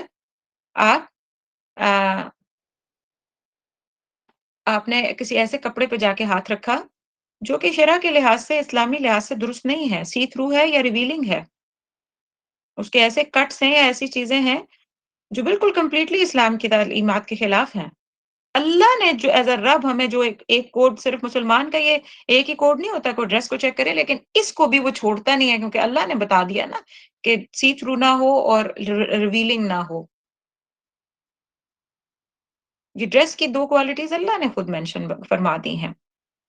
تو جب ہمیں یہ بات پتہ چل گئی تو اب ہم جا رہے ہیں، ہم لینے لگے ہیں. اگر تو میرے دماغ میں اللہ اور اللہ کے رسول صلی اللہ علیہ وسلم، الحمدللہ ان کا عقیدہ اللہ کا رب ہونا میرا سینٹر کور پوائنٹ ہے، تو پھر تو میں جو بھی جتنا بھی مجھے آنکھوں کو بھا جائے ٹرینڈ کے مطابقت سے ہو، اندر سے دماغ سے یہ آواز آ جائے گی کہ ڈیسیژن میں یہ نہیں کرنے دوں گی، یہ نہیں لینے دوں گی. دماغ ہی کہہ دے گا اور آپ آگے چل دیں گے. جتنا بھی ڈیٹا ہو کہ یہ فلاں کو بہت پسند آئے گا، یہ فلاں برانڈ کا ہے، میں بڑا، میرا نام بن جائے گا، بڑا، میری everybody gonna be praising me, people gonna look up to me for my trends and styles. لیکن نہیں، اندر کی آواز اگر اللہ والی ہوگی نا وہ ہو نہیں، پھر آپ کریں گے نہیں. لیکن اگر اندر دنیا ہے، اگر دماغ کے اندر لمبک برین میں ڈیسیژن اتھارٹی دنیا کے پاس ہے، اگر آپ دنیا وہاں رکھ کے بیٹھے ہوئے ہیں، لوگ بیٹھے ہوئے ہیں، ٹرینڈز بیٹھے ہوئے ہیں، ویسٹ بیٹھا ہوا ہے، گورا کو سجدہ کرنا بیٹھا ہوا ہے، تو پھر آپ باہر جائیں گے، آپ جو چیز لیں گے، آپ کیسے اسٹیمیٹ کریں گے؟ جیسے یہ بھی کر رہا تھا ولید بن مغیرہ کہ اوہو نہیں، آگے یہ فنکشن آ رہا ہے، لوگ پھر کہیں گے یہ ماسی بن کے آ گئی ہو. تو نہیں، لوگوں کو پریز کرنا میرے لیے امپورٹنٹ، لوگوں کو خوش کرنا میرے لیے امپورٹنٹ ہے. لوگوں کو یہ دکھانا کہ میں آپ لوگوں کے ساتھ ہوں، آپ کے طرح کے ٹرینڈز چلا رہی ہوں، میں آپ سے دور نہیں ہوں، آپ کے ساتھ ہوں، یہ دکھانا لازمی ہے. تو لوگ جب اندر معیار بیٹھے ہیں تو پھر ڈیٹا جیسا بھی آئے، باہر سے ڈیٹا ایک لمحے کے لیے آپ کا نفس جو آپ کا تقوی والی سائڈ ہے نفس کی، وہ آپ کو کہے گی کہ یہ ڈریس ٹھیک نہیں ہے، آپ اس کو کہیں گے چپ کرو. یہ تو اللہ کی بات ہر جگہ نہ لے کے آ جایا کرو، بس ٹھیک ہے میں نے ایک فنکشن پہ جانا ہے یا میں ڈریس ہی تو لے رہی ہوں، کیا ہو گیا اگر یہ تھوڑا پتلا ہے یا ریویلنگ ہے. تو یہ ایسے ہم بناتے ہیں ڈیسیژنز، اور جب تھوڑے پیمانے پہ ہم چھوٹے چھوٹے ڈیسیژنز ٹھیک نہیں بنا سکتے تو بڑے پیمانے پہ بڑی پاور اتھارٹی کی عادت آپ کے پاس آئے گی تو آپ کیسے بہتر ڈیسیژنز کر لیں گے؟ اس لیے کہ اندر اللہ کا رب ہونا فیڈ ہی نہیں ہے. We haven't fed that inside our brain. اسی لیے قرآن کی پہلی آیت جو نازل ہوئی وہ اقرأ بسم ربک الذی خلق ہے کہ اللہ کو رب مان کے چلنا ہے، چیزیں جو اس کی طرف سے آنی ہے ان کو سالڈلی جگہ پہ رکھنا ہے، اور نہیں چلنے، اور اپنی مرضی نہیں چلانی ہے، اس کی چلانی ہے. اور پھر آیا نمبر 24 کیا ہے؟ فقال ان ھذا الا سحر یؤثر. اور پھر اس نے کہا، کس نے کہا؟ ولید بن مغیرہ نے ان ھذا الا سحر یؤثر، نہیں ہے یہ مگر جادو یؤثر جو پہلے سے چلا آ رہا ہے. ہاں پھر اس نے فائنل ڈکلیئر کر دیا لوگوں کو. کیا ڈکلیئر کیا؟ جو اس کو سارے پہلے لوگ کہہ رہے تھے وہ تو وہ کینسل کر رہا تھا، لیکن فائنل اس نے خود ڈیسائیڈ کیا اور اس نے لوگوں کو ڈکلیئرٹیولی کہہ دیا کہ میں تو نہیں مانتا اسلام کو، اور اب جو ہماری اسٹریٹجی ہوگی وہ کیا ہوگی کہ رسول اللہ صلی اللہ علیہ وسلم کو سحر یؤثر کہنا ہے یا سحر البیان کہنا ہے. سحر البیان کا کیا مطلب ہوتا ہے کہ he has this magic like effect of words، یعنی محمد صلی اللہ علیہ وسلم کے ورڈز کا سحر البیان، وہ جو بیان کرتے ہیں تو سحر میں آ جاتے ہیں لوگ. اور پھر وہی جو میں نے بتایا آپ کو پہلے کہ خاندان ٹوٹنے لگتے ہیں، شوہر بیوی کا رشتہ ٹوٹ جاتا ہے، باپ بیٹے سے جدا ہو جاتا ہے. اور یہی ہو رہا تھا نا بیسیکلی. تو جب اللہ کے رسول صلی اللہ علیہ وسلم بات کر رہے تھے تو جو اسلام کی بات کو جان جاتا وہ پھر اپنی ساری فیملی کو چھوڑ کے اللہ کے رسول صلی اللہ علیہ وسلم کی طرف آ جاتا. اور پھر کچھ بھی ہو جائے، وہ جتنی آزمائشیں اور تکلیفیں آ رہی تھیں، پھر وہ احد احد اور اللہ اللہ کہنا، لا اشہد اللہ الہ الا اللہ کہنا چھوڑتے نہیں تھے. تو ان کو بظاہر پھر یہ ٹرک لگی کہ یہ ٹرک ہم چلاتے ہیں کہ دیکھیں ہمارے پاس اس کی ایگزامپلز بھی موجود ہیں. آپ صلی اللہ علیہ وسلم کے ساتھ بہت سارے صحابہ ایسے تھے نا، ہمیں یہ بات پتہ ہے، ہم کسی دن انشاءاللہ یہ بھی کور کریں گے کہ بہت سارے صحابہ سٹارٹ میں ہی جنہوں نے اسلام قبول کیا ان کی فیملی ان کے بہت خلاف تھی، تو فیملی تو آپس میں ٹوٹ گئی نا. تو یہ والی چیز انہوں نے ایز اے ٹرک یوز کرنے کا سوچا کہ ہم سحر البیان کہیں گے سید رسول اللہ صلی اللہ علیہ وسلم کو، اور ہم کہیں گے کہ یؤثر this man talk can influence the people. ایسی انفلوئنس ہوتا ہے کہ فیملیز ٹوٹنے لگتی ہیں. تو ان سے بچنا ہے. قرطبی میں بھی لکھا ہے کہ ایسا جادو جو قرطبی نے لکھا ہے کہ تفسیر قرطبی میں کہ ایسا جادو جو دوسروں سے بیان کرتے ہوئے ہو، یعنی بات کا جادو. تو ان ھذا الا قول البشر، اور پھر ساتھ میں نہ صرف یہ کہا کہ وہ سحر البیان ہے، ساتھ میں یہ بھی داغ دی بات کہ ان ھذا الا قول البشر، کہ کوئی ہی از ناٹ پروفٹ، نہ ہی اللہ کی طرف سے کوئی کلام آیا ہے. ان ھذا یہ تو الا قول، یہ تو ایک بات ہے، البشر ایک انسان کی بات ہے، ایک بشر کی ہی تو بات ہے. What is the big deal in it? اب یہ اس نے جھوٹ بولا اپنے اناد یعنی وہ حق کا انکار کرتے کرتے تکبر میں گیا، تکبر سے پھر وہ کس چیز پہ آ گیا؟ مکمل طور پہ سچ اور حق کا انکار، گلا گھونٹ دیا اس نے، ڈیوائن اتھارٹی کو انکار کر دیا، سید رسول اللہ صلی اللہ علیہ وسلم کی دعوت کو مکمل جھٹلا دیا، ان کو نبی ماننے سے، ان کو رسول ماننے سے انکار کر دیا. اور پھر وہ سب سے بڑا خلاف ہو کے کھڑا ہوا دعوت اسلامی کے. اس کا انجام پھر کیا ہوا؟ اس کا انجام پھر یہ ہوا کہ سأصلیہ سقر وما ادراک ما سقر، جہنم کی بات. سأصلیہ، پھر سأصلی، سا کو ہٹائیں، ہا کو ہٹائیں، اسلی ہے درمیان میں. اسلی جو ہے وہ کیا ہے؟ اس کا روٹ ہے صاد لام یا، صاد لام یا، سلی، سلیہ بیسیکلی یہ ہے سلیہ. سلیہ کیا ہوتا ہے؟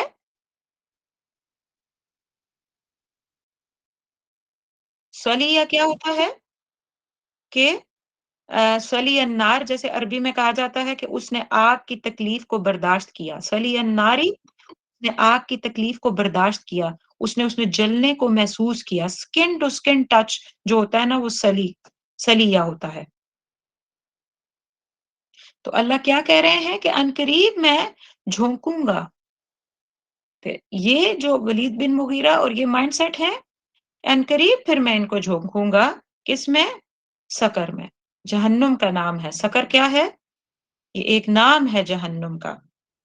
اور میں دوبارہ بتاتی چلوں کہ اس دور کے ایک بڑے فتنوں میں سے ایک فتنہ یہ بھی ہے کہ جنت اور جہنم کو میٹافورک بتانا شروع کر دیا ہے لوگوں نے.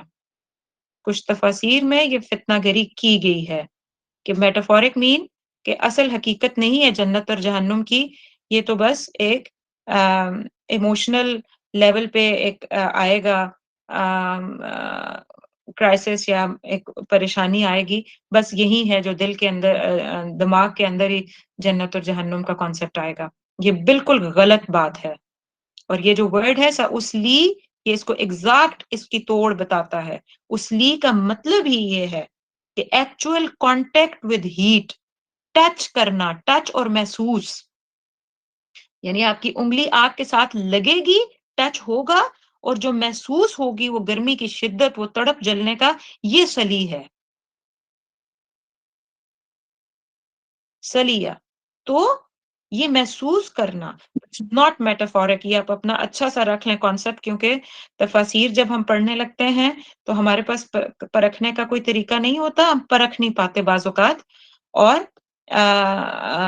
جب تک کہ ہم قرآن کو بہت اچھے طریقے سے، بہت ڈیپ، اسی لیے ہم ورڈ انالیسس پہ جاتے ہیں، بہت اچھے طریقے سے ڈیپلی جب ہم نہیں دیکھیں گے اور اس کے ساتھ تعلق نہیں بنائیں گے، اس کی باقاعدہ تعلیم نہیں حاصل کریں گے، تو ہم کنفیوژنس کا شکار رہتے ہیں. ہمیں ٹیچرز کی ضرورت پڑتی ہے. رسول اللہ صلی اللہ علیہ وسلم کو اسی لیے ٹیچر کے طور پہ مبعوث فرمایا گیا ہے.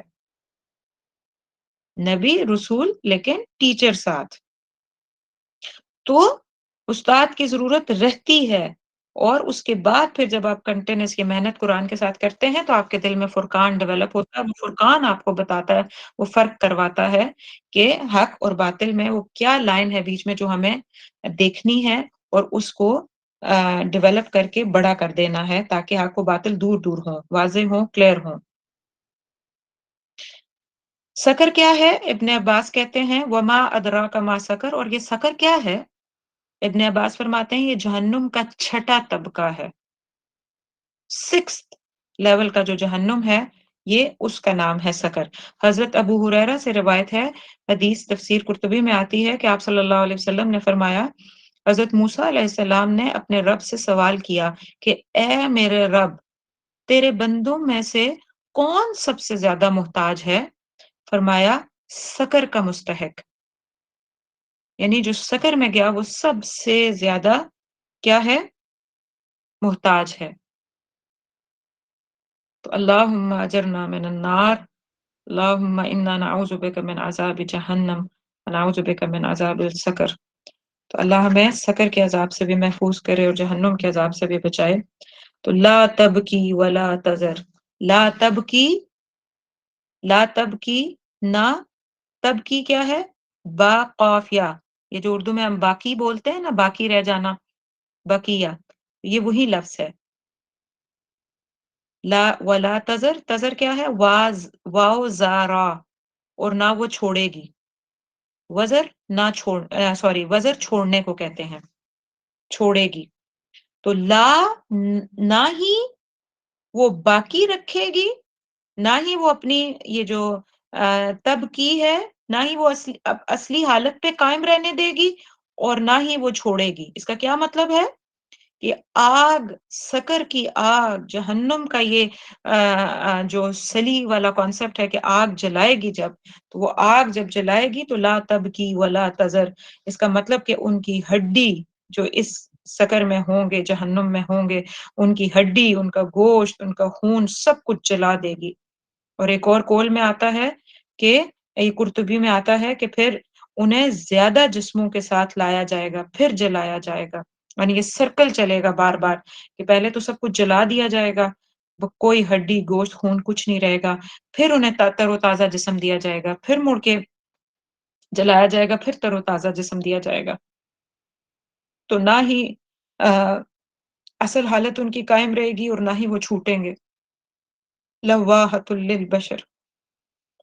لواحۃ، لام واو ہا، جھلسا دینے والی. للبشر، للبشر انسانوں کے لیے بھی استعمال ہو سکتا ہے اور چمڑے، اسکن کے لیے بھی استعمال ہوتا ہے. حسن بصری فرماتے ہیں کہ جہنم ان کے لیے ظاہر ہوگی، اور جہنم جب ظاہر ہوگی اور پھر للبشر ان کے چمڑے کو، ان کی اسکن کو جلا دے گی. جہنم میں انسانوں کی بات ہو رہی ہے. علیہا 19، یہ آخری آیت ہے جو ہم کر رہے ہیں. علیہا 19، اور اس پر ہیں 19 فرشتے. فرشتے ان بریکٹ آف کورس. علیہا 19، اس کے اوپر، یعنی اس جہنم، اس سکر کے اوپر کیا ہیں؟ 19، 19 کیا ہیں؟ داروغے ہیں، جہنم کے داروغے، جہنم کے فرشتے۔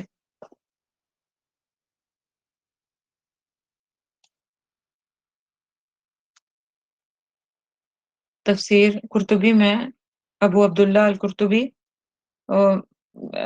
ایک حدیث بیان کرتے ہیں کہ نبی کریم صلی اللہ علیہ وسلم نے جہنم کے داروغوں کی صفت بیان کی فرمائی، گویا ان کی آنکھیں بجلیوں کی طرح ہوں گی۔ کس کی؟ ان فرشتوں کی، یہ جو 19 فرشتے ہیں، داروغے ہیں۔ ان کے منہ قلعے ہیں، کاسلز ہوتے ہیں نا قلعے، جو وہ، اور اپنے بال کھینچے ہوں گے۔ ان میں سے ایک میں اتنی طاقت ہوگی جتنی جن و انس میں طاقت ہے۔ ان میں سے ایک پوری امت کو ہانک لے گا۔ ایک جہنم کا جو ایک داروغہ، 19 کی بات ہوئی ہے، اور ایک داروغہ اتنی پاور اور اتھارٹی میں ہوگا کہ پوری امت کو ہانک لے گا۔ اس کی گردن پر ایک پہاڑ ہوگا، وہ ان سب کو آگ میں پھینک دے گا اور ان پر پہاڑ پھینک دے گا۔ استغفر اللہ۔ اللہ سبحانہ و تعالیٰ سے دعا ہے کہ ہمیں اس عناد سے بچا کے، یہ جو سٹبنس ہے، یہ جو محمد صلی اللہ علیہ وسلم کا اور اللہ کا رب ہونا، یہ جو ان کو ہم پس پش ڈال کے پیچھے چھوڑ کے اس دنیا کے ٹرینڈز اور دنیا کے پیچھے جب چل پڑتے ہیں، بار بار حق اور حق والے پیغام سامنے رکھتے ہیں، قرآن خود سامنے بار بار بات کرتا ہے، ہم یہ سب جاننے کے بعد جب ہم ایسٹیمیٹ کر کر کے کنکلوژن میں یہ نکالتے ہیں کہ ہمیں ماڈریٹ اسلام پہ چلنا چاہیے، اور کچھ ایسا قانون نکالیں کہ کچھ اسلامک اور کچھ نان اسلامک آگے پیچھے سے ملا جلا کے ایک ماڈریٹ وے میں چلیں، مڈل وے اختیار کر لیتے ہیں۔ یہ فنڈامنٹلسٹ والا اسلام نہیں لینا۔ جب ہم یہ کنکلوژن کرتے ہیں نا، تو گویا ہم رب کو پیچھے چھوڑتے ہیں، اور جب ہم رب کو پیچھے چھوڑتے ہیں تو پھر یہ آیات ہمیں بھی دیکھنی چاہیے غور سے۔